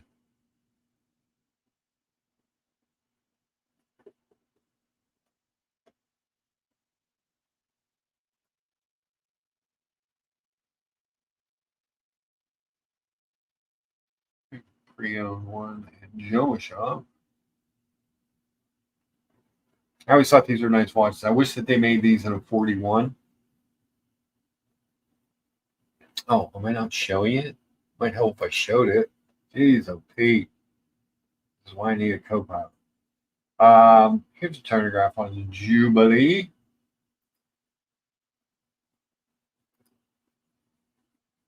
Boom. So that was the kind of mid 2000s one that they made with the red seconds hand and the red Turnograph lettering. The one that I had didn't say Turnograph, just said Datejust on it, but it had the white gold Turnograph bezel. But these were always 36s. Mine was 2012 with the red. Yeah.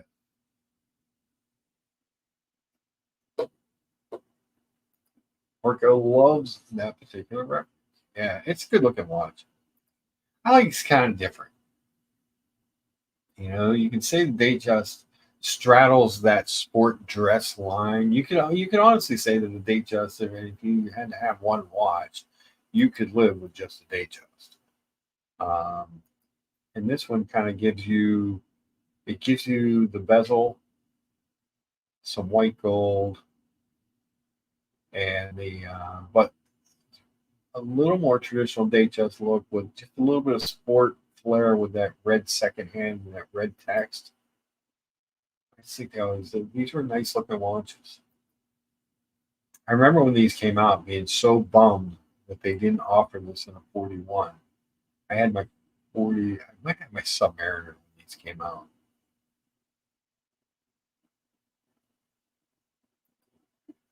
But a nice looking watch that you don't see very often. And that's the other thing that I always liked about this watch. Actually, any of the Turnographs, it was something different. If you see a Turnograph, it's definitely something different. It's not what everyone else has. It's you know what I mean. It kind of sets it apart a little bit, which I like. And yeah, it's special that bidirectional bezel. Yeah, the bezel it sets the watch off. Um, they offered these for a few years, then discontinued it. But like I said, I would love this watch in a 41. You could honestly make the case if you're going to have a one watch collection, one of these Turnographs could be that watch because it kind of gives you everything. The Jubilee bracelet, the Datejust itself, kind of give it a little bit more of a dressier watch look. but the bezel gives it just enough sport that it. I just think it really they need to bring this back. People talk about bringing the Milgauss back. It hasn't even been gone that long. Give me a turnograph. Where is the turnograph, Rolex? These are great watches. I love my turnograph, but it was too small. 41 fit me much better. But yeah, they do. Any other colors here? Because I always here's a white one. It's Swiss Watch X. I always love this white one. I remember seeing this one in the case. This one's on an Oyster, but the better picture of the dial itself and the bezel. And I just always thought this was a smart looking one. And just a perfect one watch collection.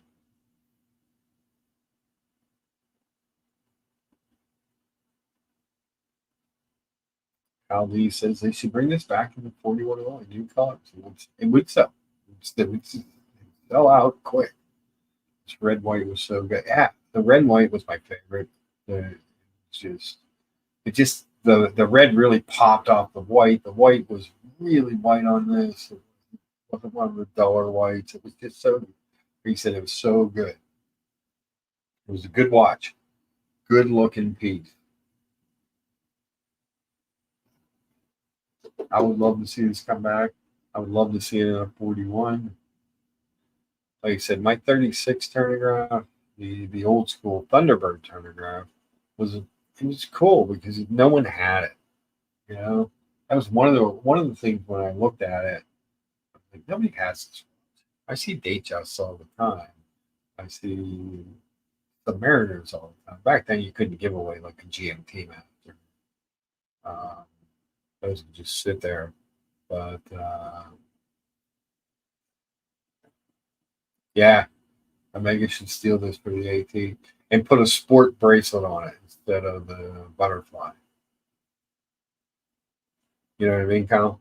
It's had a sport clasp on the bracelet instead of the butterfly clasp with the turnograph on it on an Aquaterra. That would be amazing. But it'd be amazing if Rolex just said, "Hey, we're going to bring this back." I think they would. I think they would find demand for it. I'm not sure. I mean, the demand for any of these watches back in the day wasn't what it is now, or what it was during the spike and stuff. But the consciousness of people for watches, the longing for something that's a little bit different, I think would make this watch a winner. I really, really, really do. Speaking of winners, hello, Brian. I just finished my breakfast. What'd you have? 2 cups of coffee, a banana, and 2 hand-rolled cigarettes. I think I'm going to have a third one. Yeah. Well, there you go. What kind of tobacco do you use when you roll your own cigarette? Well, the Brits will understand this. Okay. It's a tobacco called amber leaf. Okay. And it's not available here in the United States. I have not had a cigarette in years. I have not gone without smoking in years. Orca says you had the breakfast of champions. Yes. If the champions are part of the French wine drinking team. Yeah. Rolf is laughing hysterically.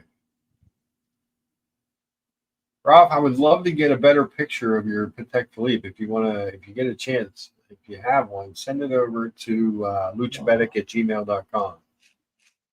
And your avatar looks good. Looks like a beautiful watch. Solid gold 5712. Is that what it is? I'm damn near blind. Doc Megan Florida's in the house. Hello, Doc. Good to see you.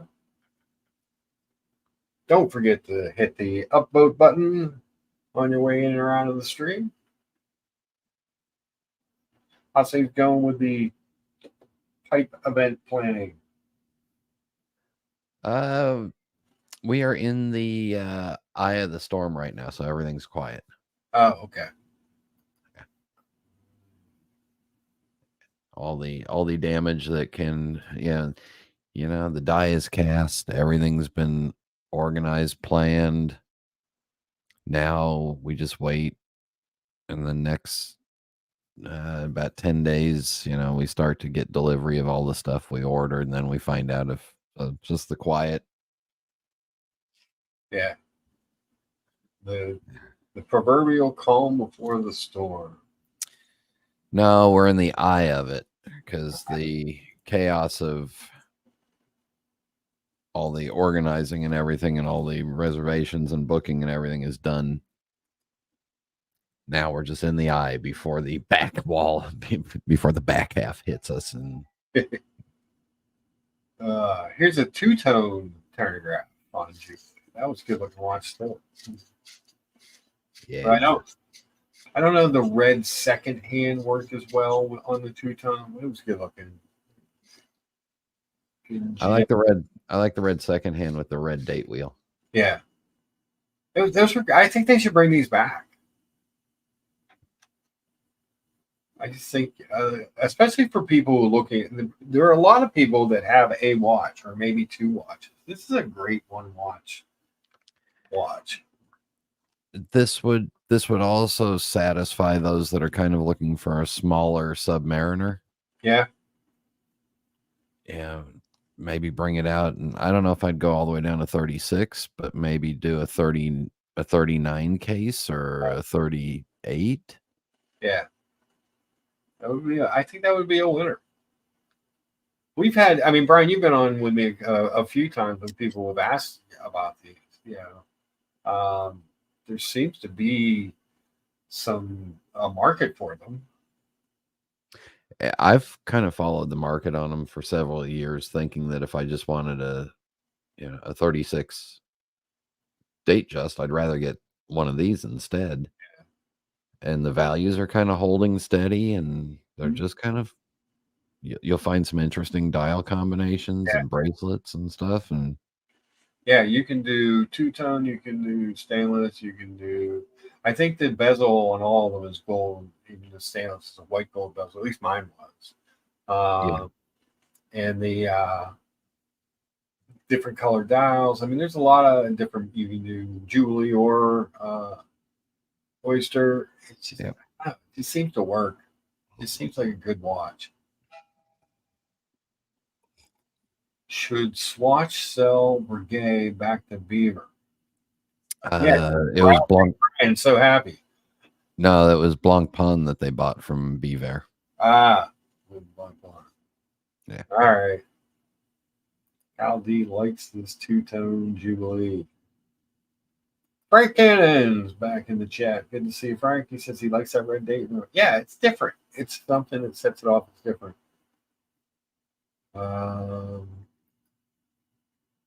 It states perfectly and complements his vintage stage. Oh, he said Logan Hall's Girl Stream should buy this one. Yeah, absolutely. Logan Hall's Girl Streams is coming right along here.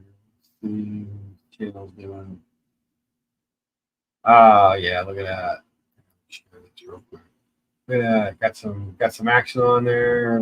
Looking better. And the name, like I said, the only thing with the name was it was just kind of hard to find because there were so many Logan Halls, including what I thought to be a professional athlete of some sort. Came up with it. So yeah, that should make it easier for people to find. And if you guys are not subscribers to Logan Hall, please do. Interesting guy, and he has the best cooking gadgets of anyone in the streams. Logan Hall sounds like the place at a Boy Scout camp or something. Sounds like a college building. College dorm. Yeah, yeah. Where you living? Logan Hall. Yeah.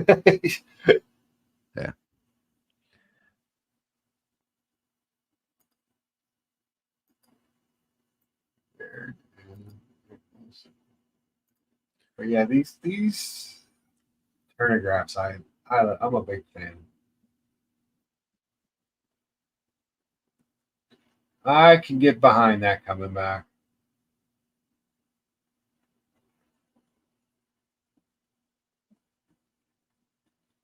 Was it Toyota Mooker? A certified pre-owned CPOV 12250 210. Not bad at all.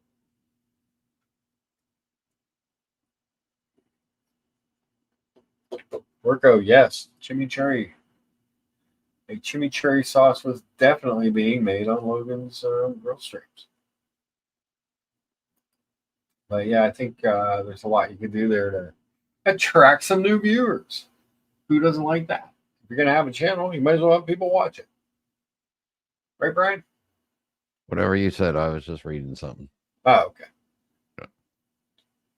I believe in you. Whatever you said. even when I disparage the Mini Cooper.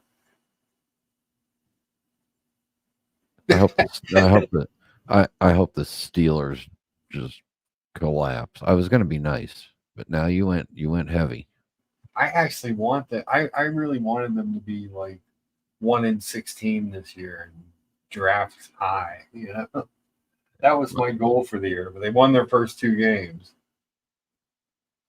I'm telling you, my ex Carolina Panthers are really putting a firm footing down on the number 1 draft pick again. It's terrible. They're terrible. I don't know what to make of Bryce Young. He's small. He definitely would not be wearing my watches. But when you're a quarterback, size does matter to a certain extent. But I don't know that he's been coached well. I don't think he should have been thrown in as soon as he was. And I think the fact that C.J. Stroud has been amazing and was picked 1 pick after him has just doomed him in Carolina. So a friend of mine in Charlotte said that he was joking. He said, I was in the elevator at the Panthers stadium and it said maximum occupancy 20. He said you could fit everybody that was in the stadium to watch the game in that elevator and still not be over the max occupancy. Yeah. How is that even a thing? It's the waiting list for season tickets for the Steelers is 20 years long. You know what I mean? Out. Yeah. It's just crazy. And you got to think in the Carolinas that people are football mad, want to go to the games, but the team stinks. Mismanaged. They are the Pittsburgh Pirates of the National Football League. Although the Pirates, they'll flirt with 500 again this year, but they have some young guys that look good. So we'll see what happens. Because this used to be a baseball town. The Pirates used to matter.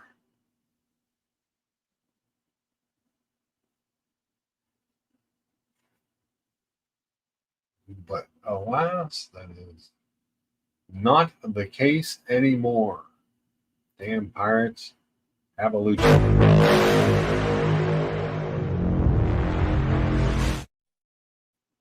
Take that, Pittsburgh Pirate ownership.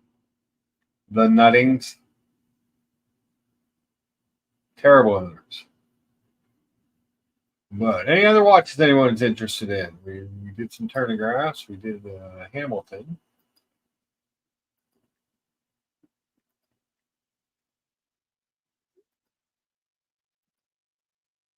Let's see what else is on. I'll watch it. Not a lot of watch news here. I saw a guy wearing a vintage Movada. Much like this one picture.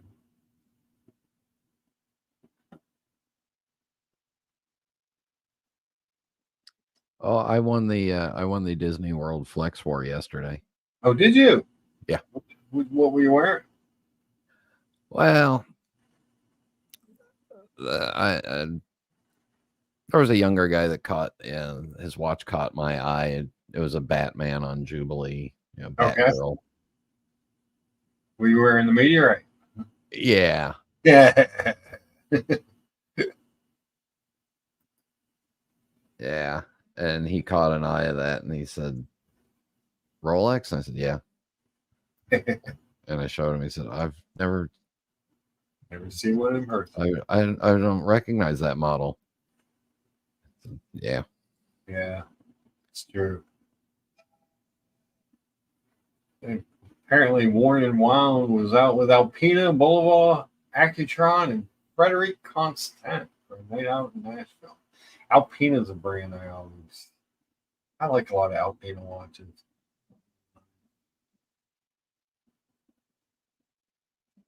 But owned a couple.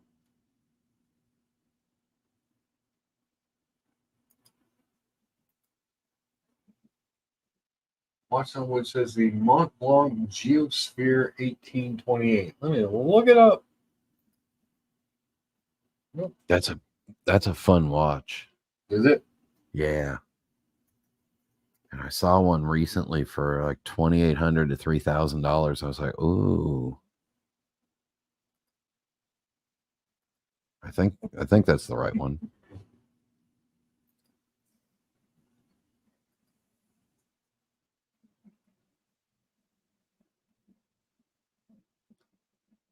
Let's see what we got here. It's like 1850. 1850. Where's the 1820? Is it 1850 or 1820? These all say 1850. It should have two rotating hemispheres, one towards the 12 o'clock, one towards the 6 o'clock. Okay. Two separate dual times. And he said 1858. Okay. Yeah. So something like this. Yeah. Oh. That's cool looking. That's actually really cool. Let's get a better look at that. Yeah. If it ever wants to load. Yeah. Rub it real hard and make it bigger. Yeah. Oh, look at that. So you got the North Pole in the top rotating hemisphere and the South Pole in the bottom hemisphere. Wait. Are you saying the world is round? No, it's flat on the dial there. So you're okay. All right. It's just cut into a circle instead of a square. That's cool. Yeah. And if I remember right, you can't really set the two hemispheres independently, but when you do set it, it shows you the second time, the world time for both hemispheres separately from your local time. Okay. And it's got a date. Yeah. And it's got a basic rotating bezel. Mm-hmm. What's your compass bezel? Yeah.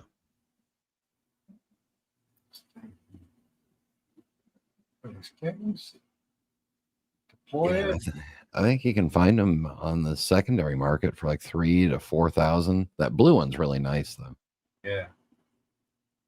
There's a brown one. I think they did a bronze case in it or brass or. So this one they have listed for $49.80. I think I saw something cheap. One for $7,400. It's like gold. What's this one for $1,310? Oh, I'm not crazy about that green, but let's get out of that. There was another blue one. I don't think they were as nice looking. I mean, they don't have the bezel's not the same.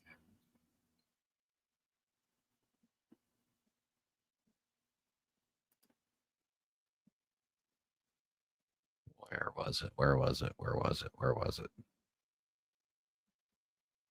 Yeah, that one I don't like as much. Well, that's because you're not a Miami Dolphins fan Ah, there you go. Fair enough. or an F1 fan. I am an F1 fan.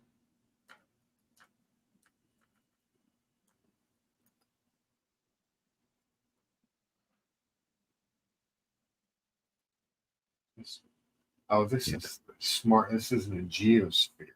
That's Yeah.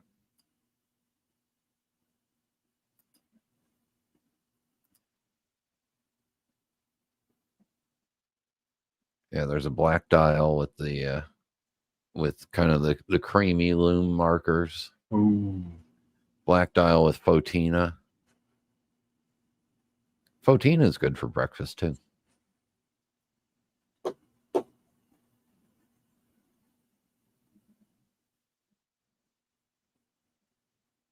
I haven't seen it on the bracelet though, and I'm looking at that.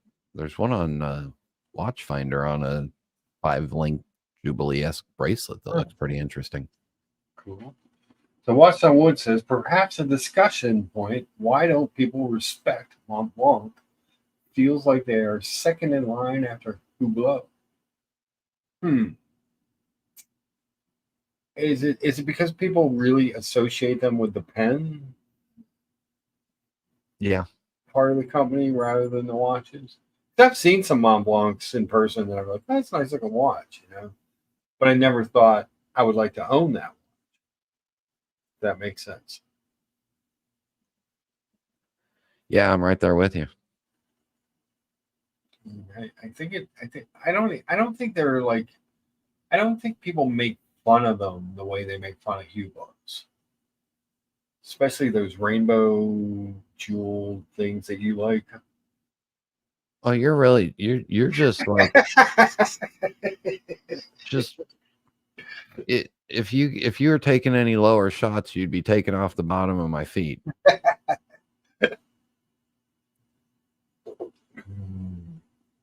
I don't know. You know what? I'm gonna get even when you're all snowed in all winter long, and I'm down here sitting by the pool. So Yeah, that's true. yeah. Rob has a question for Brian. May I ask, when did you start your fascination with Mickey Mouse and Disney? So sorry, my bad English. He's in Belgium. Yeah, from Antwerp. Yes, Antwerp. That's right. So he's possibly Flemish. Ah, Flemish. Yeah, a lot of French influence. It started young growing up. I grew up around the Disney company and around Disneyland, and I got injected with the mouse early. Okay. Early. Really early. Yeah. Yeah. And I was the weird teenage kid that would rather go to Disneyland than go to the Six Flags park. Okay. What were your feelings on Knott's Berry Farm? It was always the place the old people wanted to go to instead of me. I remember in the 80s we went, and it was more of I kind of liked it because it was more of a traditional amusement park that I was used to. Mm-hmm. More roller coasters and stuff, less lines, that type of thing. But everybody was eating jelly and preserves. Oh yeah, the traditional family day for us was get all the grandparents, go to Disneyland, walk around during the day, go on the rides, and then at 6 o'clock leave and go to the fried chicken restaurant at Knott's Berry Farm, have fried chicken and 2 sides, and then get boysenberry or blueberry pie. Yeah. Boysenberries. Yeah. Boysenberries are very popular. My great aunt, yeah, boysenberry person. Yep. And actually, Knott's Berry Farm was the first. First of all, it was the first real theme park in the world because it had the ghost town and the and themed areas. Okay. And it was also the first one to do a Halloween special event. That's happening at Kennywood as we speak. Phantom Fright Nights. Knott's Berry Farm was the first one to do it, and they did Knott's Scary Farm, and they did a couple of walkthrough mazes with scare actors, and they themed. Oh, Yeah, cool. Yeah. Very cool. Jay Gray Sweater wants to know about Club 33. I can't tell you. I'd have to kill you. Sorry, Jay Gray. I could take up the entire hour. Sorry about that.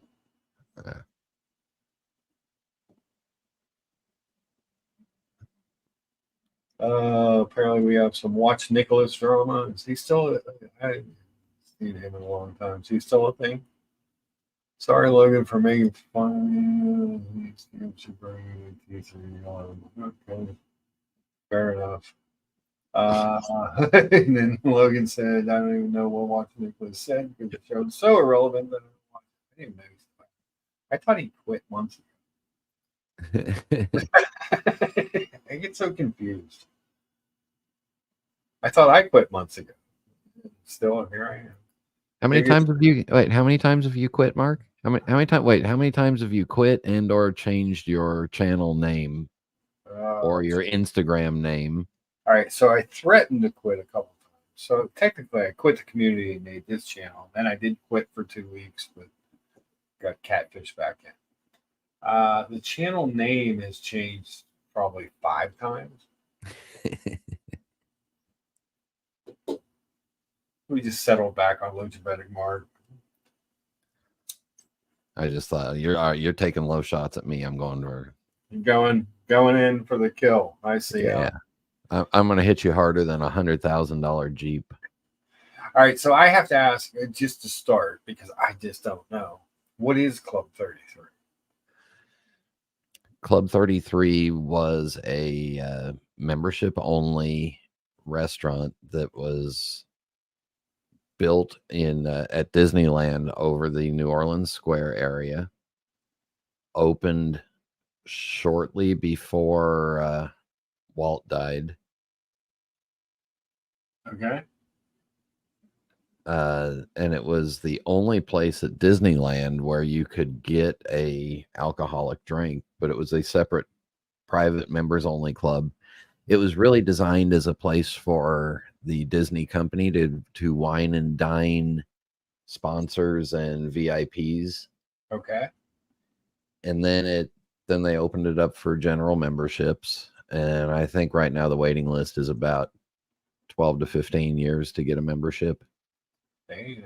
And the membership is last time I haven't looked at Disneyland's numbers, but down here at Walt Disney World, I think the initiation is $30-something thousand for the first year, and then it's like $20,000 a year after that, and that just gets you membership into the club and then and park tickets for the year, and then you have to pay for food once you're in it. Gotcha. But so the original one is at Disneyland in New Orleans Square. It got expanded a couple of times. Yes, I've eaten there. Yes, it's good. Is it great? Nah. But they've added Club 33s to other to all the other US properties. Okay. And they're just hidden little secret door kind of speakeasy-esque locations in each park where you can become a member, and you have this private dining room where the food's supposed to be better, the drinks are supposed to be better, everything costs more. Still can't smoke in them. That was my next question. I actually got to smoke in Club 33. Ooh. At Disneyland.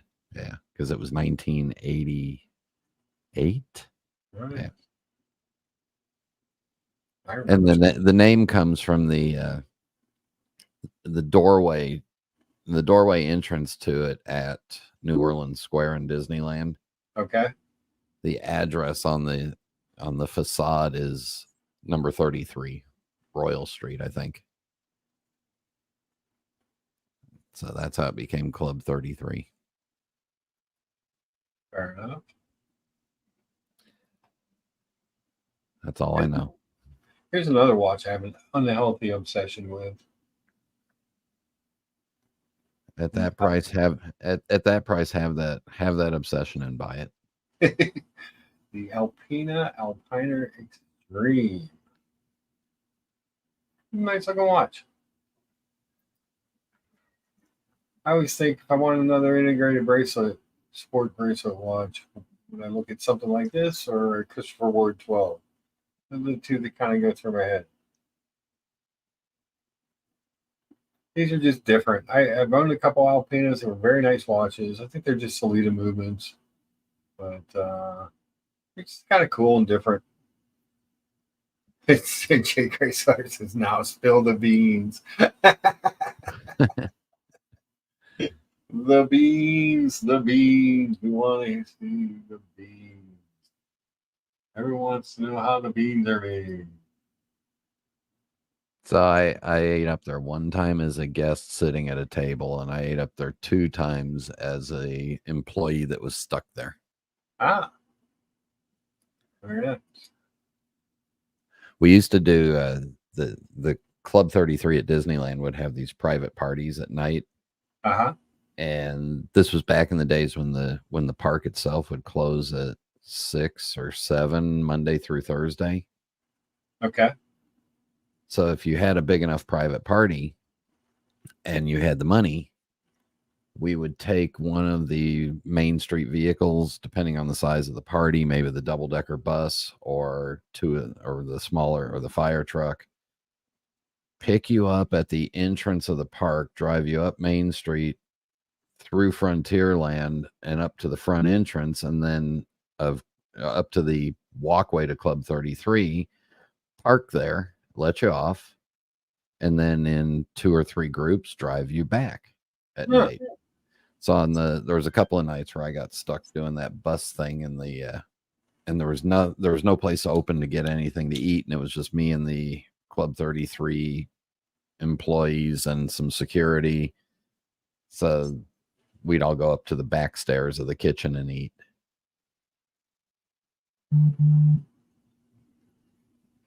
And there is a little bit of a rumor to the 33, which 33 has some biblical references. And it might have been Walt's way of making sure that it was, there's some rumors about the numbering and why they selected it. Okay. Fair.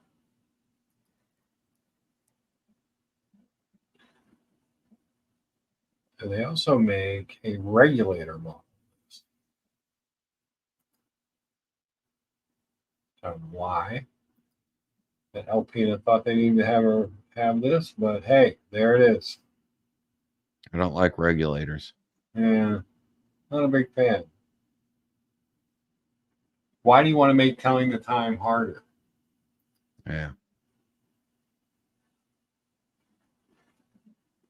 And they came out with a new line. So, I think it was an extreme. Yeah, these things. The Diver Extreme on that. The Diver used to be like I remember that one I had, the Tuxedo. It used to be a small, internal rotating bezel watch. And they came out with this thing. It's kind of interesting looking. It looks like the same case as the Alpiner. Yeah, so like I had this one.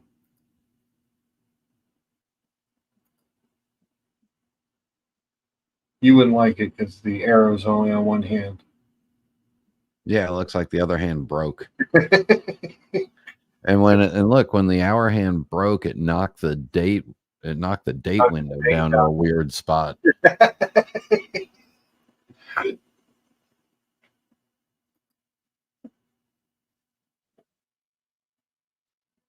But yeah.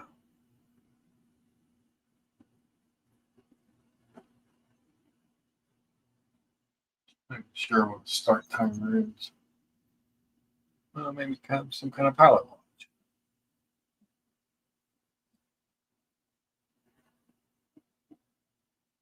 I know some of these you can get dirt cheap on eBay. Some of these LPs. Like I said, I think they're kind of sleek of SW2 and movements or something. Nothing super fancy. But this Alpina Extreme always kind of catches my eye. I like the color, and the shape of the watch is kind of different. And I like that the screws have the little Alpina triangle in them. And they're all faced the same way. Is that? But that thing's we're talking like a couple $1,000s, right? Yeah. Yeah. Yeah, So that's basically the commission for you off of that $100,000 idiotic. Right. When I sell the $100,000 Jeep, I can buy an Alpina. See? Yeah. Yeah. Cal D says that's what I don't like about the Aquaterra. The hour hand has no arrow. It looks incomplete. He is in the Brian camp. Yeah. Jay Gray Sweater says thanks, Gramps. Yeah. And the experience up there. The last time I was in it, the white glove. I mean, it's white glove service, and yeah.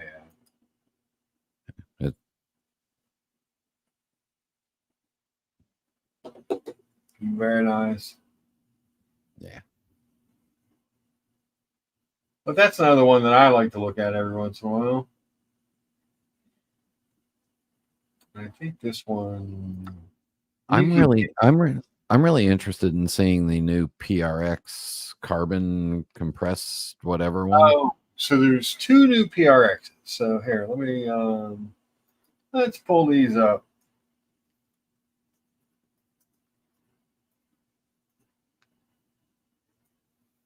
Because they came out with there's actually here, I'm gonna pull this one first. Is this the one? Hold on.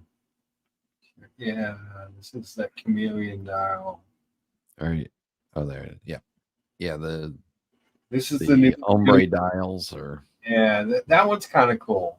Yeah. I thought that wasn't a bad looking watch.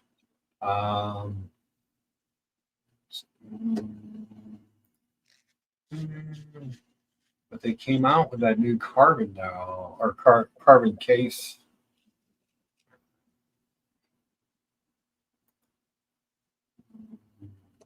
wouldn't it be like a Swatch Group shitter brand to introduce something and then not have it on their own website? Nah, it's here. Yeah, there it is. This is the one I was like, do we need this? I don't hate it, but did they need to do it? But it's kind of cool looking, and the rubber strap looks nice on it because of the carbon case. The blend matches well. And it's got the date. It's got a date. Because that was the other thing. I was like, well, if I wanted an integrated sports bracelet watch, why wouldn't I just get one of these who's a jigger, the chameleon dial ones? Is that this one? This one?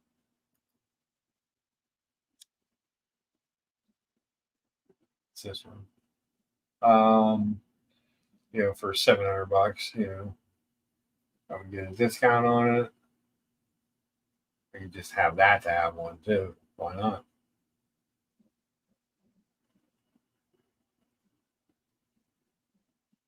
But that's not bad looking either.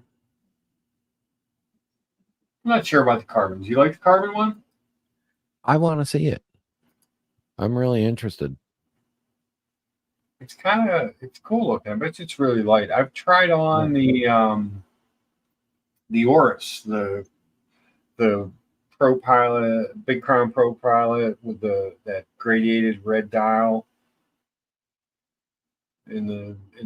but it's like $4,500 now. It just seems crazy to me. Yeah, this is what $900 for this. I think the carbon one $995 for the carbon. And I'm sure you can get a discount. You know what I mean? Just kind of a basic. Powermatic 80 PRX in kind of a cool configuration. Yeah. And I think each dial is kind of individual because of the carbon, the process. Mm-hmm.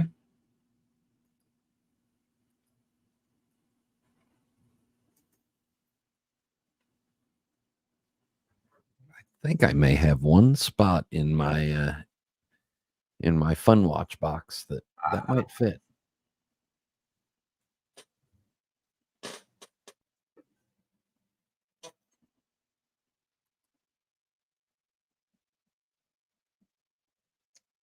Yeah, there's one spot there, and there's one spot in my precious metal watch box too. Okay. So this is the Oris. I've tried this watch on a couple times. It's actually a really nice watch, really light. I'm surprised you didn't get the Oris Roberto Clemente edition. I've looked at it. It's okay. I actually prefer the colorway on the Hank Aaron edition. Are you allowed to say that in Pittsburgh? Yeah, I think so. Really? Hank Aaron. It's Hank Aaron. I think you're allowed to say that. I always like that. I love the dial, that gradiated red, and the carbon case. Really light, real comfortable to wear. Has that seat buckle thing on it that you hate. It's just thick. It's just a thick buckle.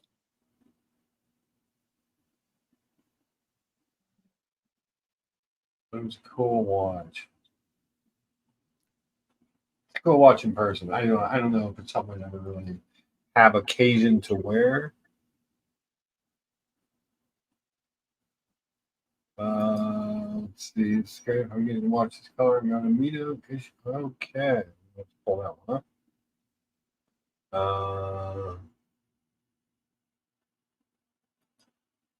Logan Hall's grill stream says beans must be removed and or spilled from all toes, therefore.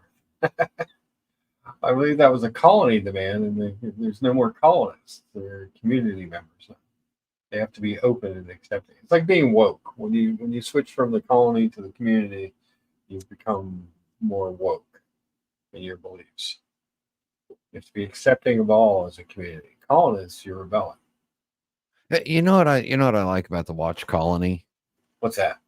That was the name that was created when everybody left. Exactly. That's why I liked it.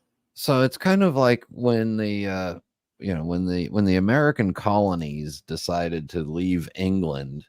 Exactly. And that's all the branding for the channel is that.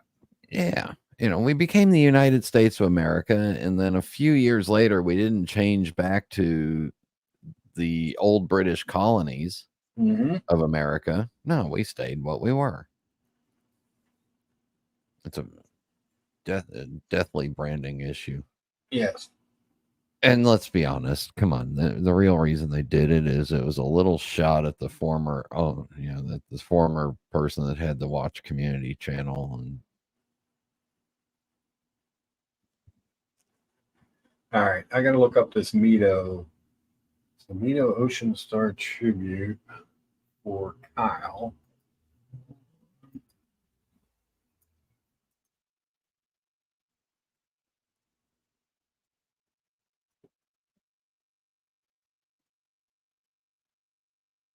Brian, can you read the reference number up there? Mito Ocean Star Tribute M026 dot 830 dot 11 dot 04100. It's a ridiculously stupid long number.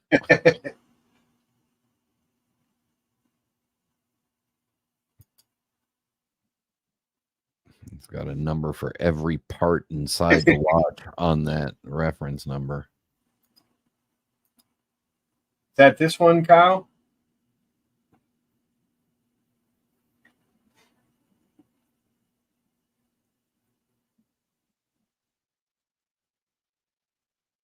think I've seen this in person. I think the Nordstroms at Ross Park Mall had this one last summer. He said yes, but it's more teal than that. Uh-huh.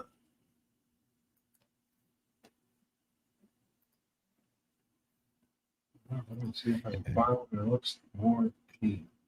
Because here's a different. Well, You know what I like about that?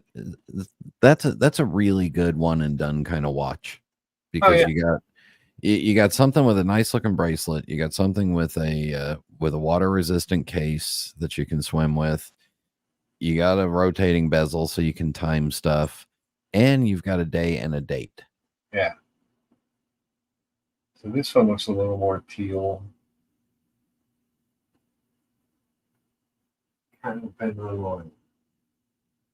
I think Kyle D's got his Canadian rose colored glasses on, and everything looks a little lighter. Everything looks a little lighter.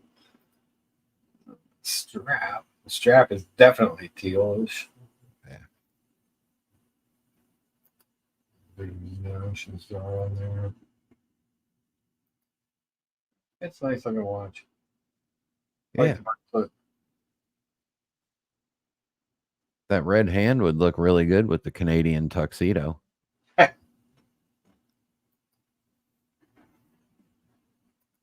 Paramedic moves, these sorts of. Oh yeah, paramedic A's are great. You know, they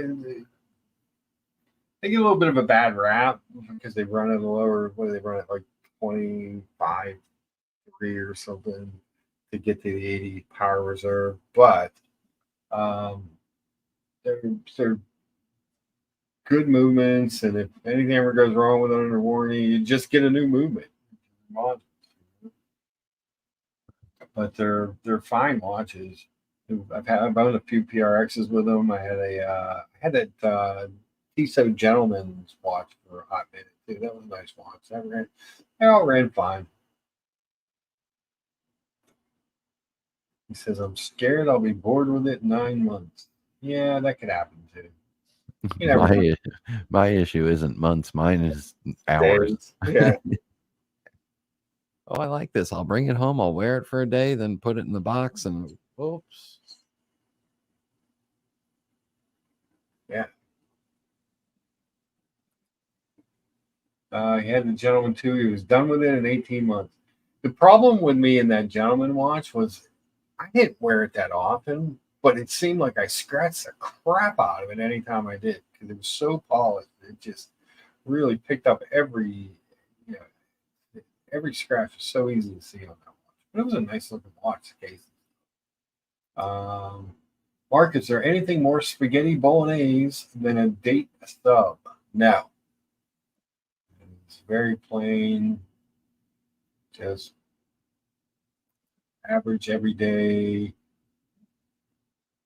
thing. Mark, Right, right. Tan could buy that $100,000 Jeep shitter and use it as a backup car. Yes. Get that right up the cannon for him. Yeah. That's like many owners. Many owners, most of them have another car. Okay. Because, you don't have a spare tire, you have a spare car. Fair. Yeah. But I still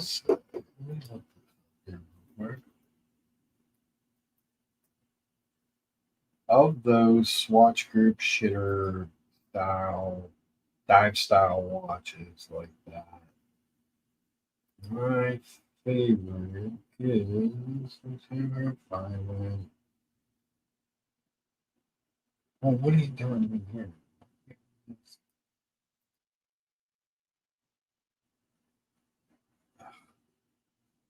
So annoying. Some of these websites are just boggling annoying. You know that, Brian? Well, yeah, so you got two problems. One, you got watch companies with too much shit and they don't know how to organize it and put it out. And then two, you got watch companies that are so cheap they don't want to hire a professional website developer to really feature their stuff.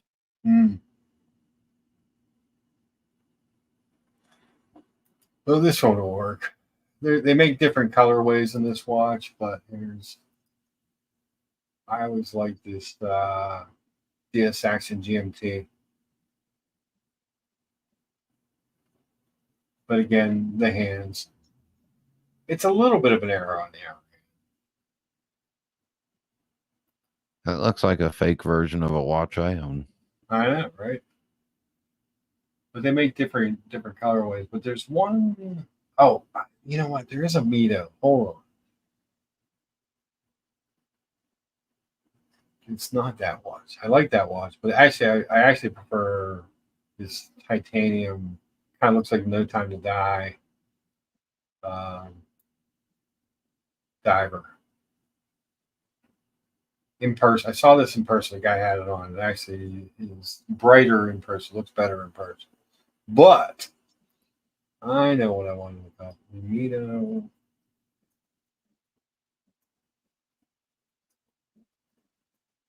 They make GMT watch that I'm obsessed with, Brian.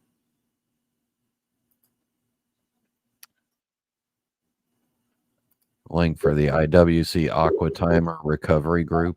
This one. That's fuzzy. Oh, there it is. It's got the jump hour hand, Great. and it's just a nice looking watch. Yeah. That's a watch that is, it doesn't even inspire itself. It just says, I'm a watch.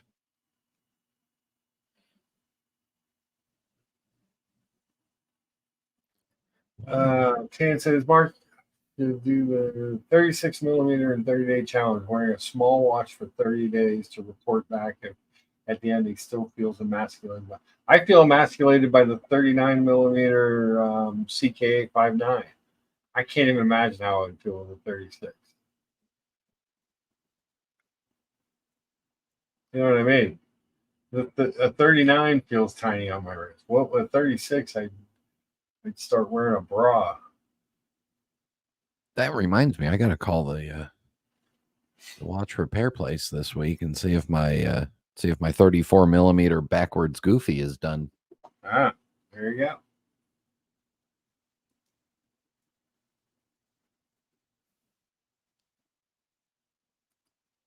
IWC Portuguese minute repeater is probably the cheapest MR you can get on the market. Verso MR next best cheap option.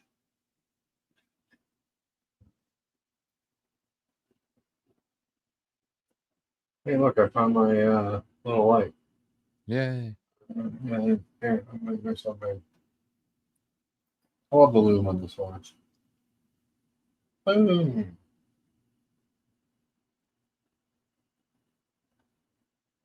Ooh. Oh, Mark, you look so loomy. I know. I'm a loomy guy. Boy, the left-hand drive, I'm just scrolling through Moda, and the left-hand drive sprites have just dropped in price. Have they? Yeah, 15, 5, 16. What were they going for, say, 6 months ago? 18, 19. That's significant. I was thinking of buying another one. I was thinking of buying one in March for 17.5 just to have it in case they discontinued it in April and then sell it again. Okay. You know, dirty flipper. Yeah, dirty. Dirty. I'm a bad boy. Bad boy. I'd let you spank me, but you took too many low shots already.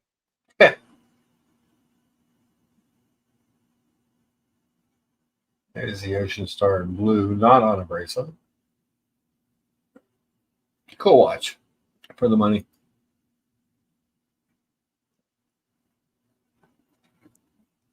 I have a friend, an old friend, who has been reaching out to me with asked about different watches. He bought a Mito. He's not like a super. He's not looking for anything, anything super expensive. And we were talking about the Formex watches, and he bought one. He's waiting to get it in. He got a Long Island watch. It's the Essence chronometer. I wanted. He's gonna bring it over for me. I've never put hands on one. I've always liked the watch, but I never really got to see one before in the flesh. So it'd be kind of interesting to see that when he gets it. I believe he got the white. I don't know if he got the 39 or the 43. But basically, he picked up one of these. Which I've always been kind of a fan of. These have that goofy case on them with the shock absorbers.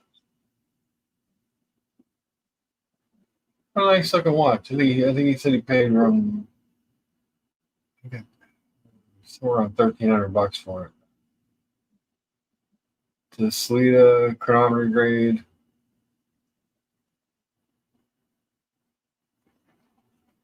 Independent company. Quick release on the straps. How does they show the shock absorber thing? That would be interesting to see. Suspension system, they call it. Yeah. Absorb shocks to protect mechanical movement from heavy impacts. Adds to the comfort on the wrist by adapting to the wearer's movements. Yeah. These guys are really doing some interesting stuff. Yeah.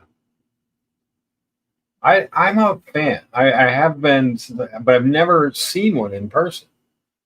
So I'm really curious. I'm really fearful that he's going to show it to me. And I'm going to be like, I need to have one. I went to an event that they sponsored. Okay. They semi-sponsored, and they had their entire watch lineup out. Yeah. And it was really interesting stuff. Yeah, they do interesting things. Their dive watches, the Reef, I think it's called the Reef Collection. Yeah, here the Reefs. These have like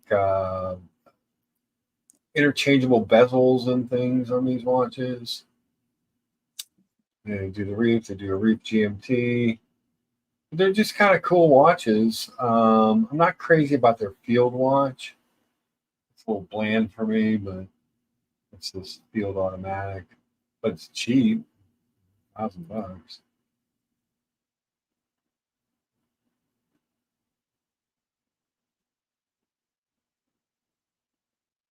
And they do different models of the Ligera. I know they just did something for Scottish watches. What was that's on here? The Scottish Watch Club. Yeah. Here it is. They only did this one in the 39, but I thought it was a beautiful watch. Picture. There it is. Look at that. That's a nice looking watch. Yeah. And I think they bloomed the back of it. Let's see if they have a picture of the back. Yeah. That was a little different. Scottish Castle. And I always thought they did like kind of cool things. Yeah, they were interesting, different. They always do like color. They'll do some like special colors and stuff, like the orange and the Tiffany's and.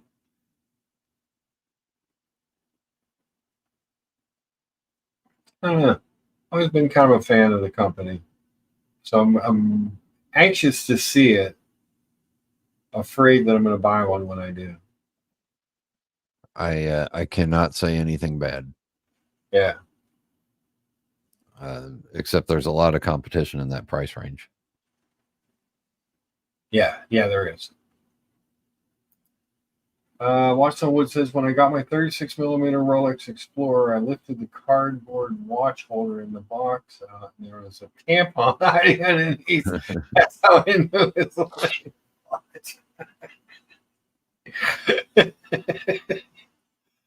Oh, guys. Mark has officially called out the itty bitty risk committee influencers that are spruiking anything smaller than 40 is acceptable in 2024 for the average American male. My problem was the reason I call them, especially Teddy Baldassar and the tiny wristed rat bastards, is that they think that they can speak smaller wristwatches into existence. I So know.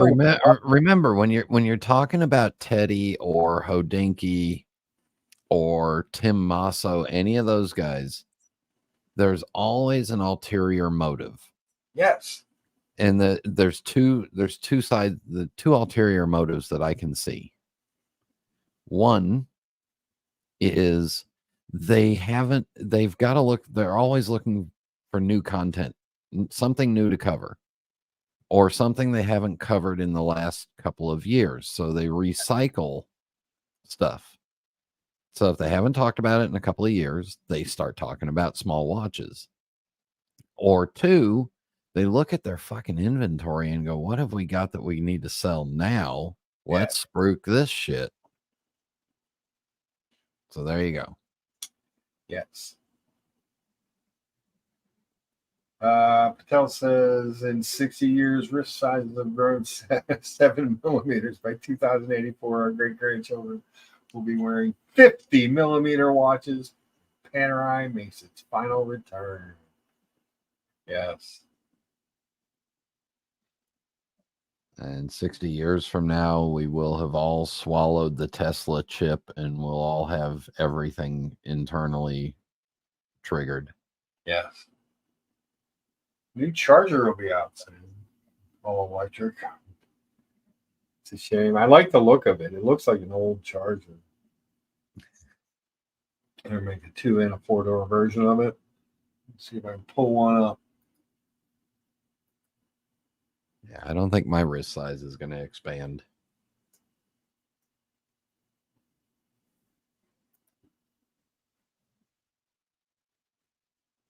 I am back solidly on my exercise routine, which is mainly for core structural muscle and tendon improvement. And I look at my forearms, which are getting a little bit of exercise, and boy, I got like another 2 inches up my forearm to go before the muscles start growing there. I'm like, forget it, that ain't happening.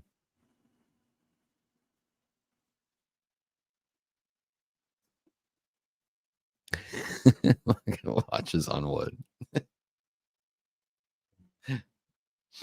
I'm weird. I have a 7.25 inch wrist, but favor the smaller watch. So I love the size of my Explorer 36. The 11 Daytona is just perfect for me.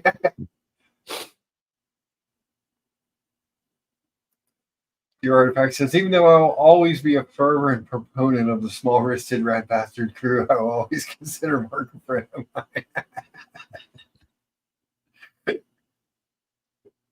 BW's in now. It's good to see you, BW. Mark, let's say the inevitable does happen and 36 millimeter watch has become in vogue again. Will you continue to go against the grain, or do you believe you will crumble and get an Explorer 30? Never, never, never. I'll never buy another 36. I can't stand the 39. So dear artifacts, right on my page, because it's kind of like when when you go out, if you're going out trying to meet women and stuff, you always bring an ugly guy with you so you look better. Okay. Just in comparison. So, us with normal size wrists, it's nice to take a big dumb oof from Pittsburgh with us so that we look normal and he looks, like a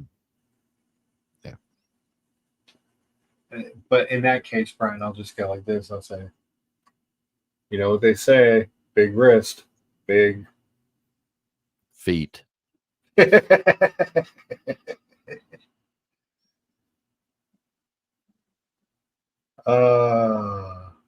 He says it's inevitable the 36s are coming back. That just scares the bejesus out of me. But it does mean the aftermarket large watch selection will be amazing. I'll have my pick of the litter. So yeah, go. Tan's also the one that thinks that the 19-inch color TV is coming back in fashion. a good TV. It's got to be a box. Though. It's got to have a stereo attached to it.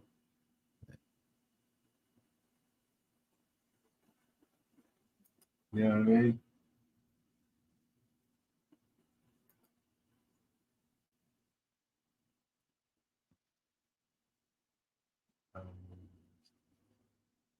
Oh, this is 43.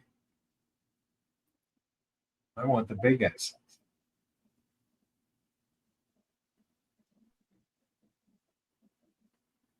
But I like decent. I like the red a lot.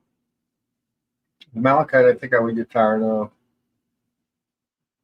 I like this gray one too.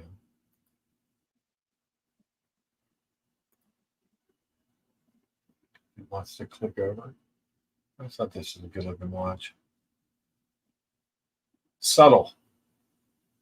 And it has a suspension system. That'd be good for bouncing around in that $100,000 Jeep. Yeah. It would be, with the suspension system, it would probably be good at the shooting range.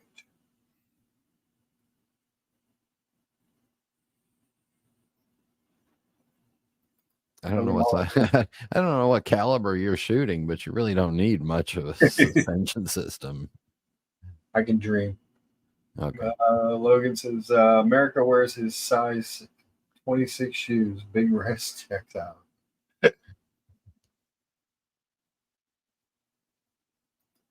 Patel said that he's kept his VCR for a reason, Brian. Yes. Yes.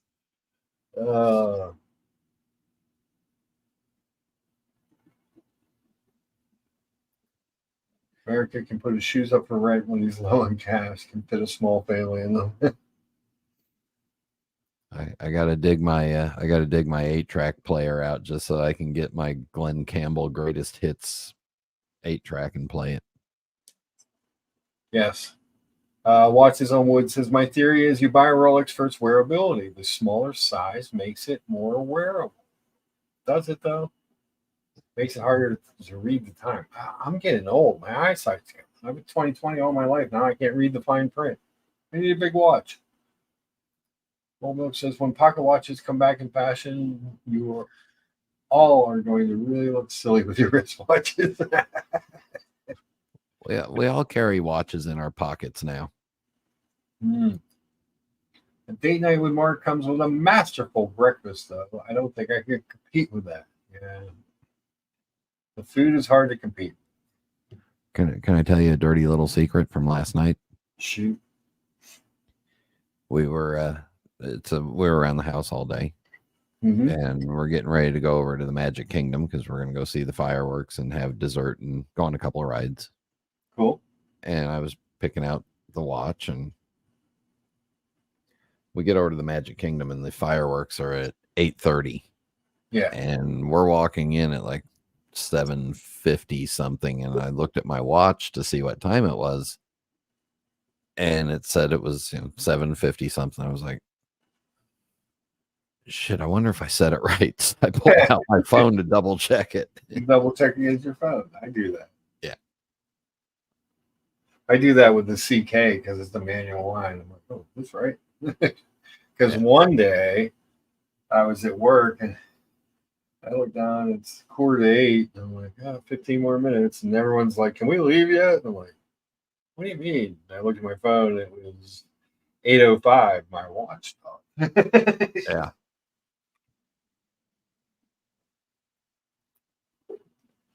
Sometimes when I'm setting the watch, I just look at it and go, yeah, like, I'll just make a 5 or 10 minute mistake. Yeah. Yeah. Tan says, Mark, pair the ideal watch to the final edition Rubicon.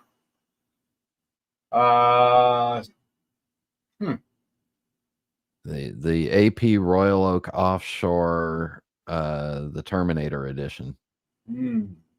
The one with the big, extra stupid, wiry crown guards on the pushers. Yeah, no.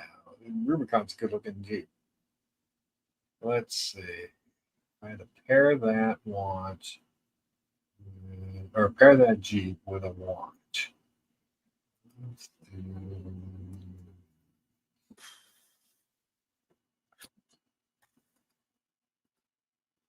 Let's see if I can't find the perfect launch for that Jeep.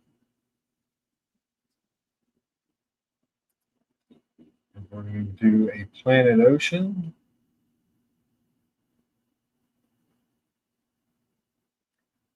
The G-Shock gold plated Mudmaster. Yes, exactly. Yeah, that one is just gray. So I think it's this one. I think it's your Seamaster Planet Ocean 600 meter. I think that Oh, matches perfect. I approve. It's got arrows on both hands. It has arrows on both hands. Mhm. However, it's what, 18 millimeters thick? Um, 16.2, Brian. It's only 43.5 case. Mm-hmm. It's perfect. If you're at a cafeteria or a buffet Mm-hmm. and you run out of room on your plate or your tray, you can hold that, you can turn your wrist, hold that watch perfectly flat, and you can rest a soup bowl and a drink on top of it. It's a good place to put your biscuit. Yeah. Yeah. So that would be my pick, Dan. Because that would match that Jeep perfectly in color. It's big and beefy and manly looking, just like the Rubicon. So what he's talking about is we have on the show, for those of you who might have joined us late, find that sucker. We've got that sitting on the showroom floor. 2024 Wrangler Rubicon 392 V8 Final Edition. Marked I'm at sorry. number1jeep.com. That looks like Photoshop, fake news, AI, and the crowd size is a lot bigger than it actually was. Now,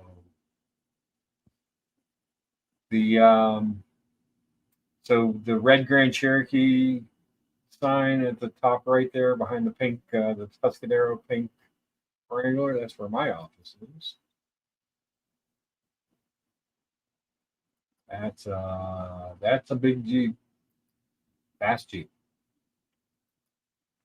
Final edition. You've got a worn winch. How And slow all do for you, the low price of 106,480, including the Sky One Touch Power Top. what's the cornering G's on it? Uh, I know it feels like you're gonna pop a wheelie when you slam on the gas. So you go fast straight. When you hit a turn, I catch up to you and pass you. Yes. Watch no wood. It says don't mention shooting mark. We enjoy the stream. Nixie tube watches are too big for me. What is a Nixie tube watch? I have no idea, Brian. You ever heard of such a term? No, but it's Jay Gray's sweater, so you're not always sure where he's coming from. Oh, here's what it means. Yeah.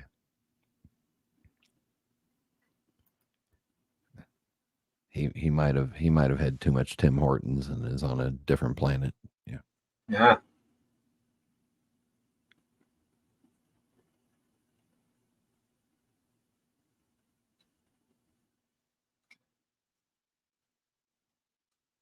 $765.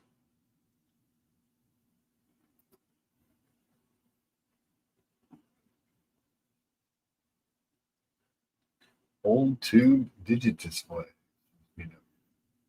VW. Wow. VW has an eclectic collection.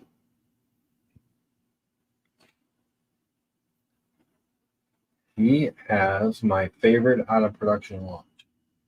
Uh-oh. They're hard to find.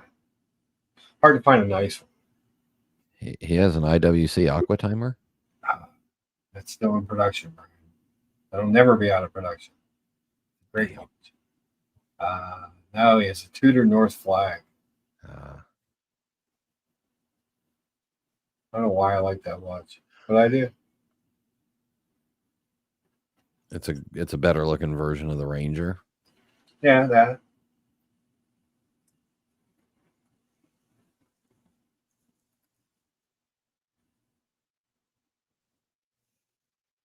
A lot of Rangers in the world.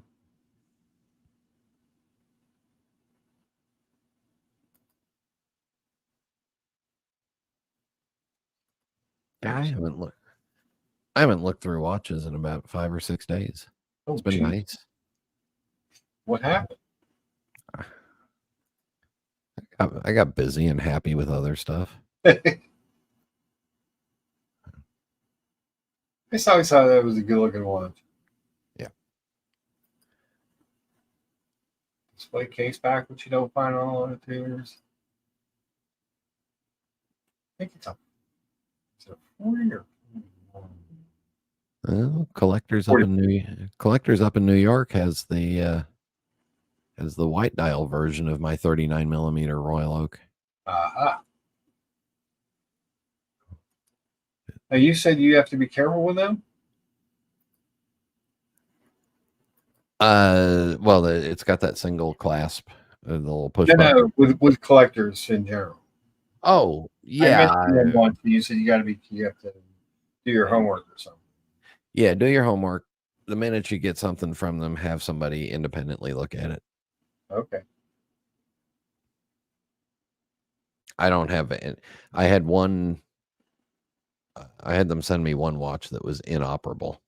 Oh. Yeah. That's so good. Yeah. Can ask question for the panel: who gains more respect in your eyes? The man who wears the same one Omega for 50 years, or the man who always has the hypest 20 pieces in his collection for 10 years? This is heavy philosophy. Yes. This is philosophical discussion. Who is happier, the content man or the one that is always trying to achieve? Yes. What's your answer, Mark? You have to answer. Content. Yeah. Although he could have, the person that wears the same one Omega for 50 years could have problems in other areas. I would say that person that wears one Omega for 50 years would be happier if that one watch was a Rolex. Ooh.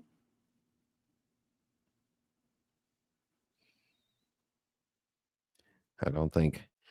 I think the real problem with this question is that the term hype.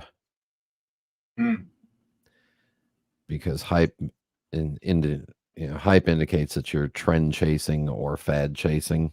Yes. And that's never you're never able to achieve. So because if you're always chasing the hype, would you keep those watches for 10 years? Yeah. But what do I know? I smoke a pipe, I drive a Mini. It's true. I'm going to bring that Jeep down, run over the Mini, and leave the Jeep in your driveway. Well, then we will have an exposition on the thing that will get your channel brought down before. Doc Mick says he wore the same bluesy for 15 years. I have a friend who he bought a bluesy, aluminum bezel bluesy in 2000, and he still wears it. It's beat the crap. Still his daily wear watch. Is that Jeep? Is that 6 foot tall at the roofline? Sure. At least. I just want to make sure which lake I put it in with you in it. With me in it? Yeah. I know which one now. I will hook up the winch to a nearby tree and pull myself out, Brian.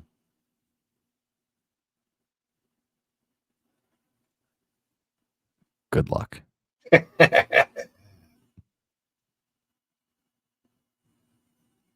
And not to make the thread any worse, but don't forget, I'm really adept with insulin too. That's true. Yes. Yeah. Although I bet your skin's a little thicker than my daughter's skin was as a teenager. Probably. So we'll have to get the fire hose size needle. This got dark real quick. Change the topic. Back to watches. Well, actually, we're going to go to the new all-electric Dodge Charger with the Fretzonic chambered exhaust sound.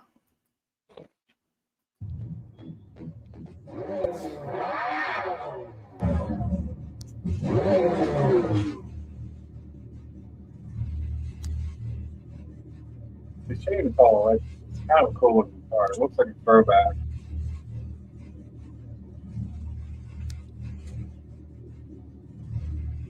So that's an all.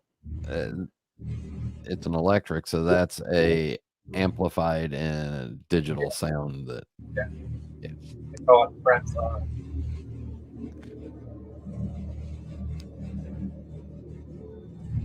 It's a cool looking.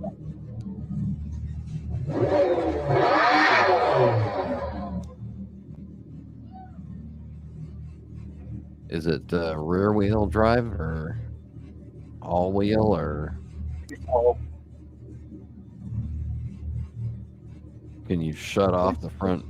Can you shut off power to the front and spin it? And... They haven't given us a ton of info on it. It's a lot of stuff I want to see. It's supposed to be out in a couple months. Your sound's all wiggly since you're running the audio. It's supposed to be out in a couple months. So we will have answers to all those questions soon. I think it's a cool looking car because it looks like an old Charger, you know. And it's got some of the old body line cues and stuff, but I don't know. Thank God it looks better than the Tesla truck. Yes. Which doesn't take long. Any chance the grandkid drives the Mini? Will it last? The Mini will last because I've got two things: passion and money. There you go. In fact, I got to get the headlight assemblies replaced and the chrome around the headlight assemblies. Logan says that's one fierce vacuum cleaner. Indeed it is. Indeed it is. But that's what's coming. We got a new Grand Wagoneer thing, all electric thing coming too. Logan just said that car sucks good.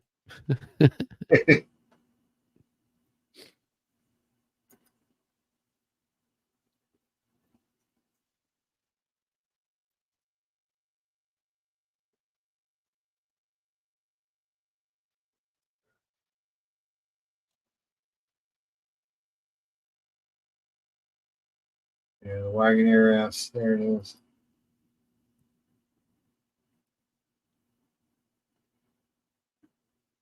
That's the all electric Wagoneer. Is that some YouTuber that showed up in the t-shirt and shorts? Yeah, I know, right? Wow.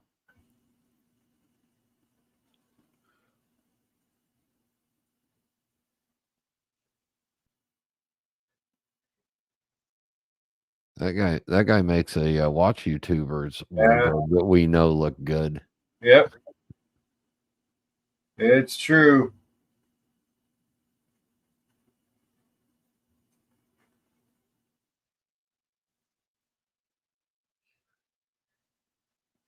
That's what's coming. Doesn't make me necessarily happy, but it is what it is. Tan says, Mark, if dressy fashion doesn't necessarily mean suits, but sport watches look awful with this new dress code in society. Will you bow to the almighty leather strap? I've tried unsuccessfully.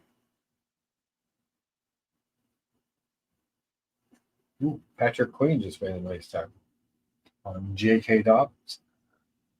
Yeah, are you still violating that beautiful CK thingy with that stupid mesh bracelet? No, but I am violating it with the.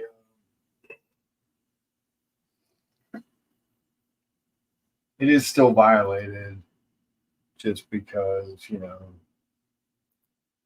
I do love a deployment class. I can't help myself, Brian. That's at least tolerable. But it is on the 11. Okay. Just don't show just don't show the backside of it.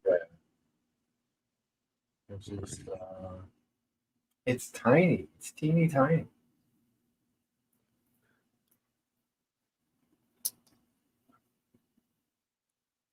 I'm gonna start a website, Pin Buckles Forever. Yes. Even though I don't have any. Actually, I have one. What? You have one? 2. The IWC is on a pin buckle. Oh yeah. Third down stop for the Stillers.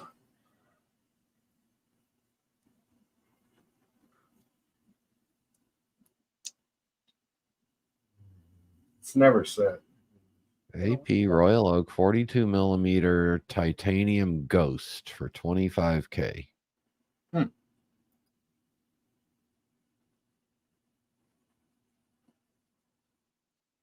Drop a link in the private chat. Nah, I ain't showing no links. And then There you go. It's been up for a while. There. Private chat. Private chat. Private chat.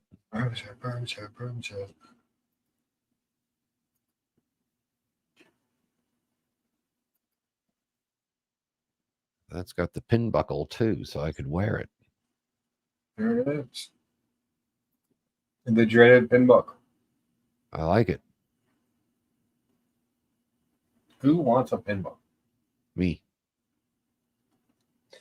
Because the AP deploying on that size kills the back of my wrist. Nothing wrong with it, just the shape and the design just doesn't work for me. Yeah.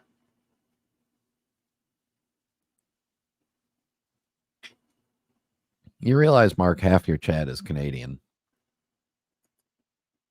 Well, we like Canadians.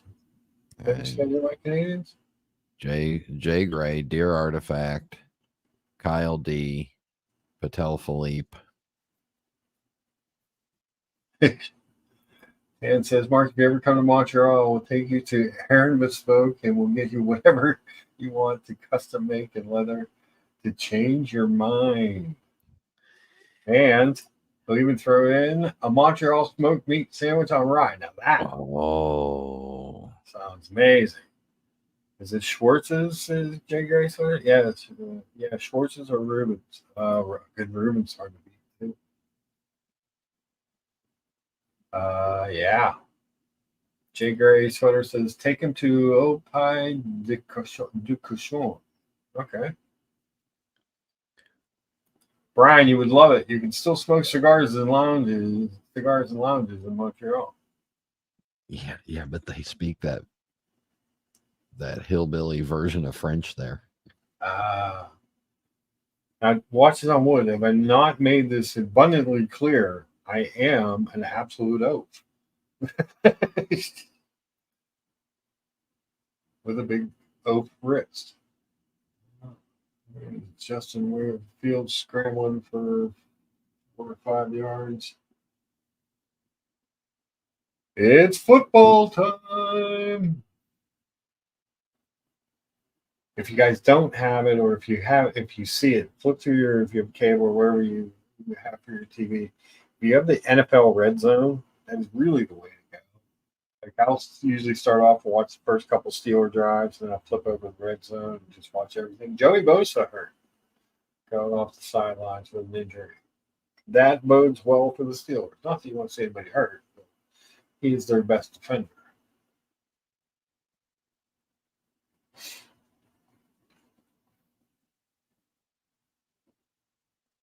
Found the watch for you. Jay Gray says the French is pure in Montreal.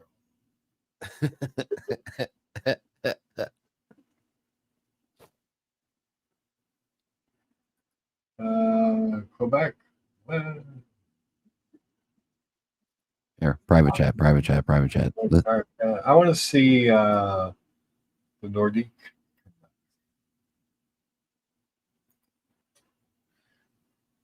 This is your next watch for a leather strap and pin buckle.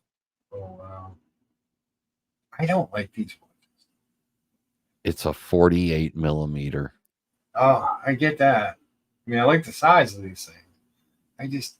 The offshore just never really did much for me.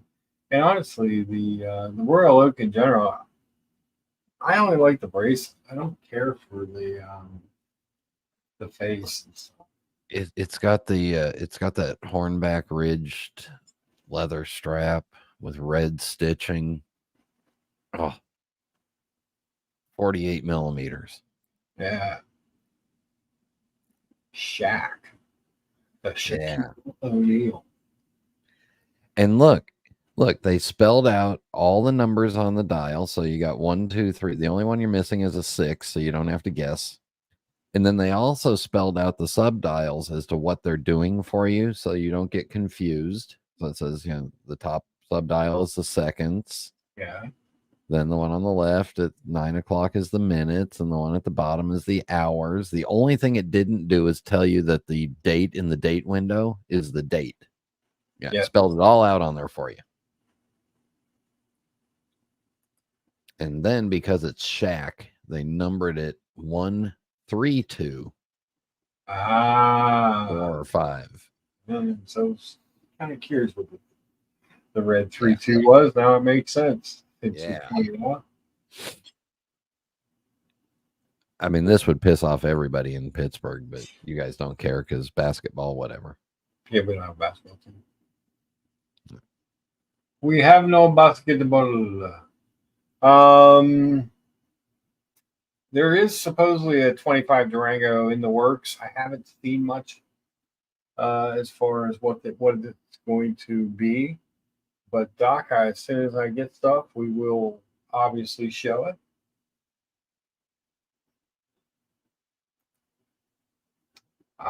Dan says I saw Shaq DJ at Encore Beach Club. His set was terrible, so I bounced and went to Spearmint Rhino to rinse myself in cheap perfume and strippers to cleanse my soul. Link for body lotion with glitter, please. Link for glitter.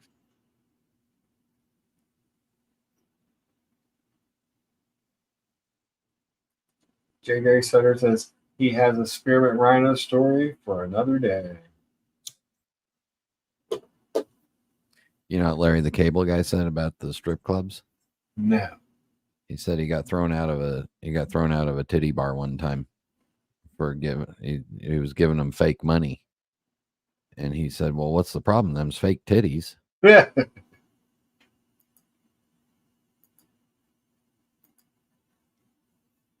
Good point. It's fair. It's a fair point. And the Steelers punted back to the Chargers, evidently.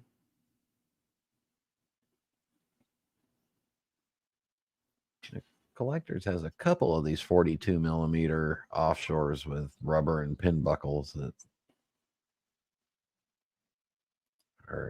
seem priced really nicely. There you go. There's never a watch that I looked at and said, "Oh, I like that." I like the way they look on other people. I've never really liked the way the offshore has looked on me. Yeah. Just never have. Might make a midweek trip to David S.W. There you go. Let's see. Although he tends not to get, for some reason, he either moves his APs really quick or doesn't get a lot and just sits on a bunch of dogs.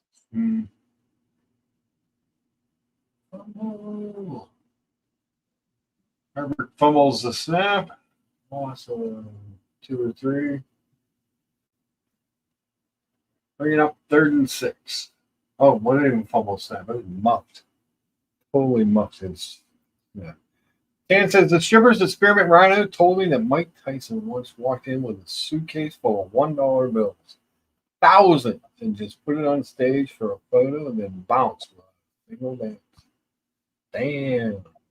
Huh. Did they get the money or did you take the money with them? That doesn't sound nice or fun.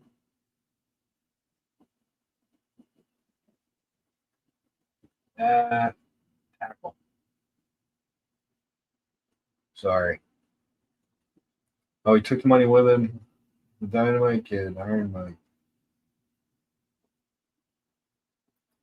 Jay Gray Sutter says my story is not too different to Mike's. Interesting. Except he went there with Canadian loonies and was trying to throw the loonies at the strippers. Well,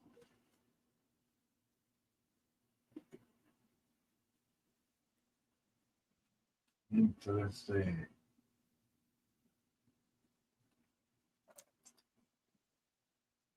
Somewhere around here in a pile of stuff, I have a toonie. Oh. Let's see if Collectors has an Aqua Tire. Yeah, they got the old one.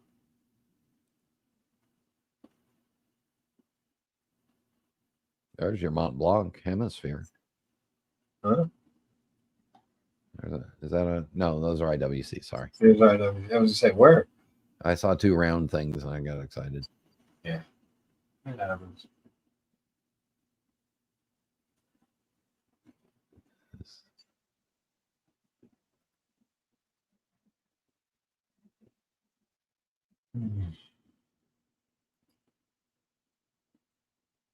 He's always got a bunch of these deep seas. These James Camerons.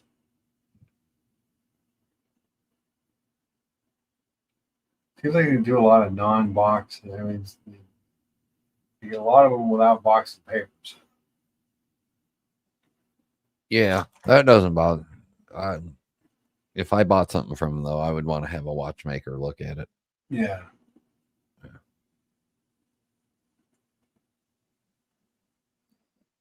I might want to have them open it up and. Yeah. So why is this 2024 so cheap?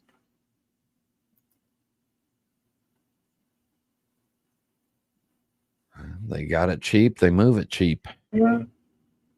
Which location is it? Huntington.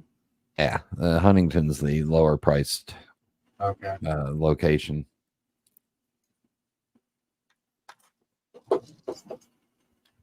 And they like to buy cheap and sell cheap. Gotcha. So you could have your watch right now. There you go. That would not look good with the Rubicon, though. No, it would not be a Rubicon. Yeah. Colors all wrong. It's all wrong.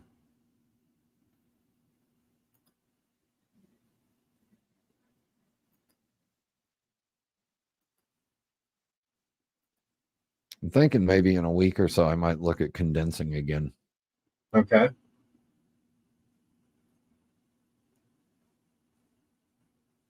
That's interesting. How many you get condensed down to?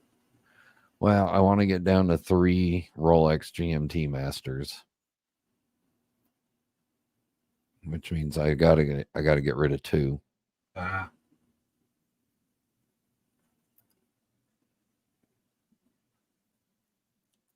Can't believe you don't have this one, Brian. No, I like that. Oh, that's the aftermarket one. Okay. Yeah. What's it like 11,000? And why does it say Yacht Maps? It's a GMT. They don't know. Yeah. That's weird. Weird. I love the look of this one. I never want to spend that kind of money on one, but that white gold with the blue face, I just Yep. works with the bezel. Stealth wealth. Yeah.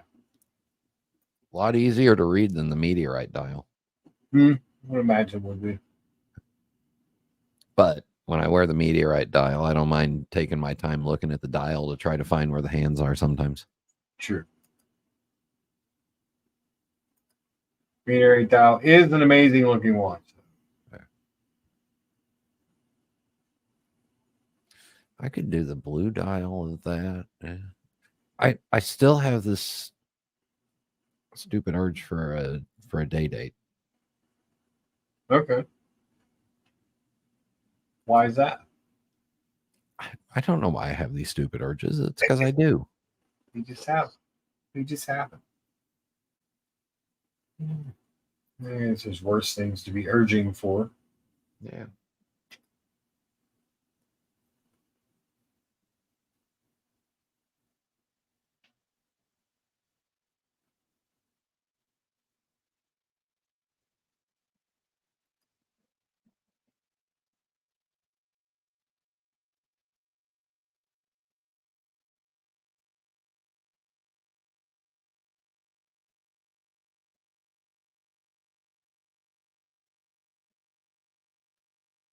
Yeah, I may just hold on for a little bit.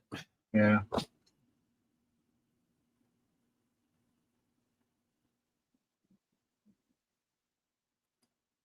It does bother me that I have open slots in my watch boxes though. It's weird how that works. Let's see. What's going on in the chat? Muhammad Ali's here. Oh, Send me your love right back.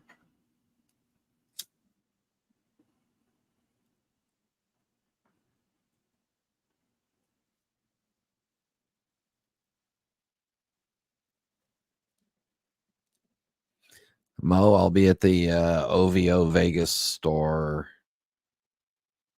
in 2 weeks, 2.5 weeks.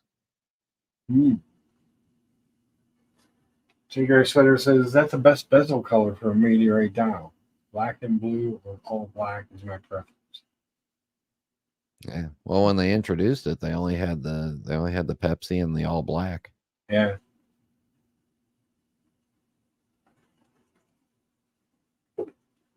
I like it.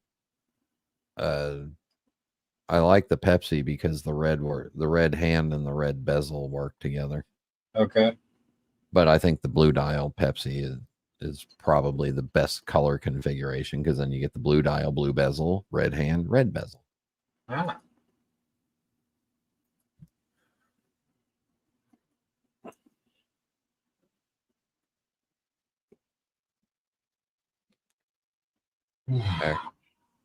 The best bezel combination is the left-hand drive. So Doc wants to see the solid gold bluesy.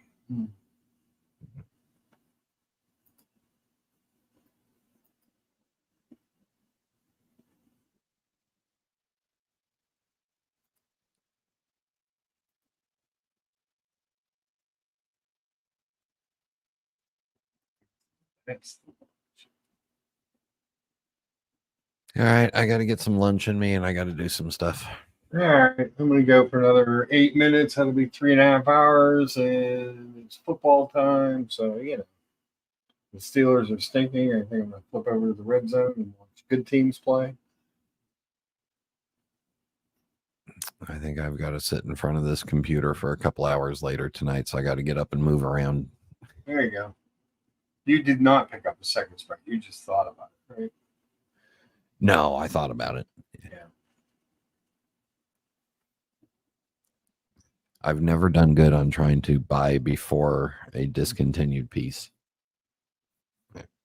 Okay.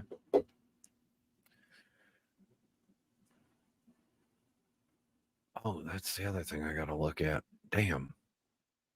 Okay, I got to run. See you, everybody. Happy All right, Sunday. Brian. Thanks for coming by. Ladies and gentlemen, Brian the Pipe.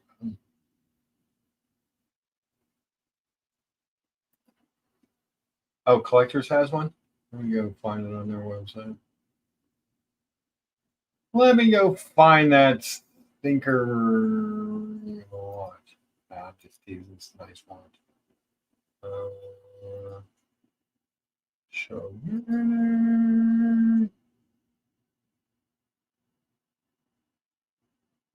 There it is. 37,992. Boom. Beauty.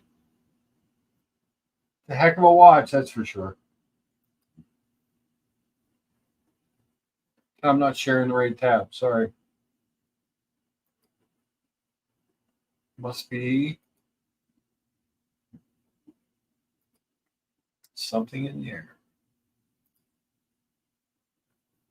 Yeah, that's a stunning watch there, Doc. That is a statement watch. A lot of gold.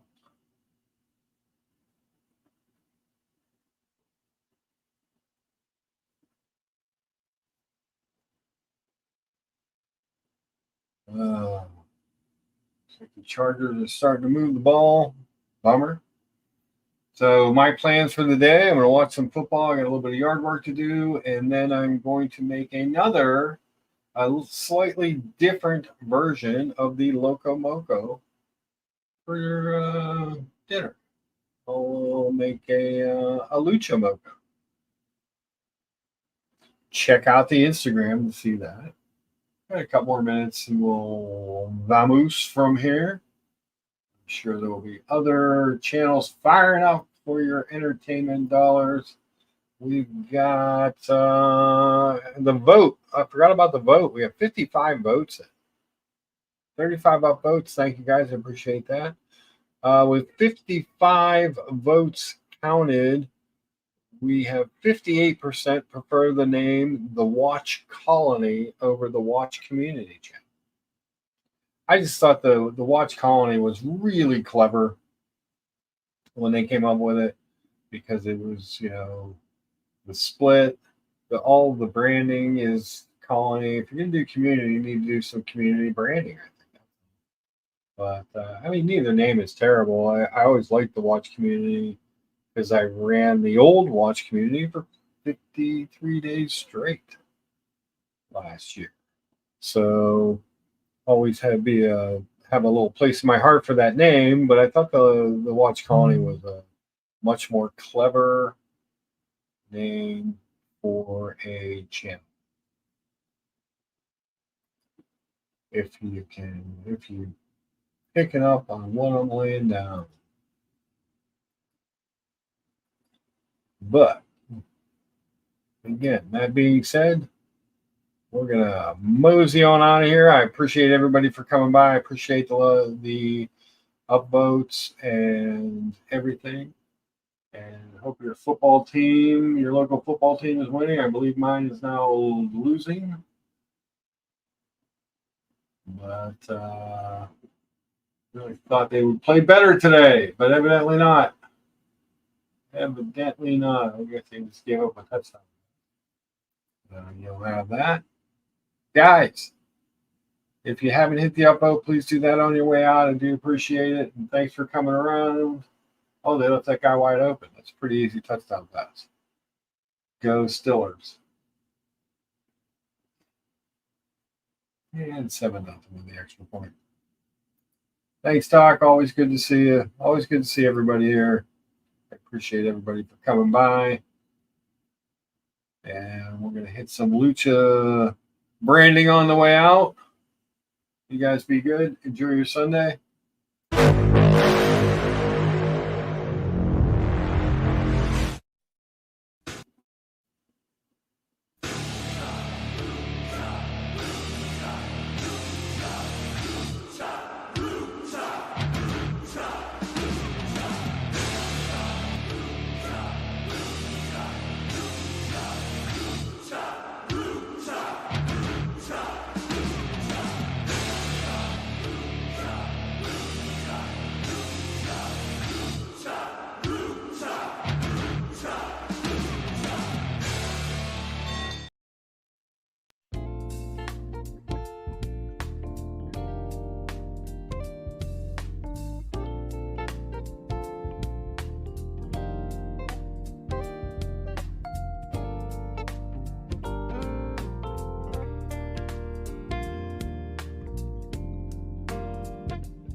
Peace out, everybody. Enjoy your days.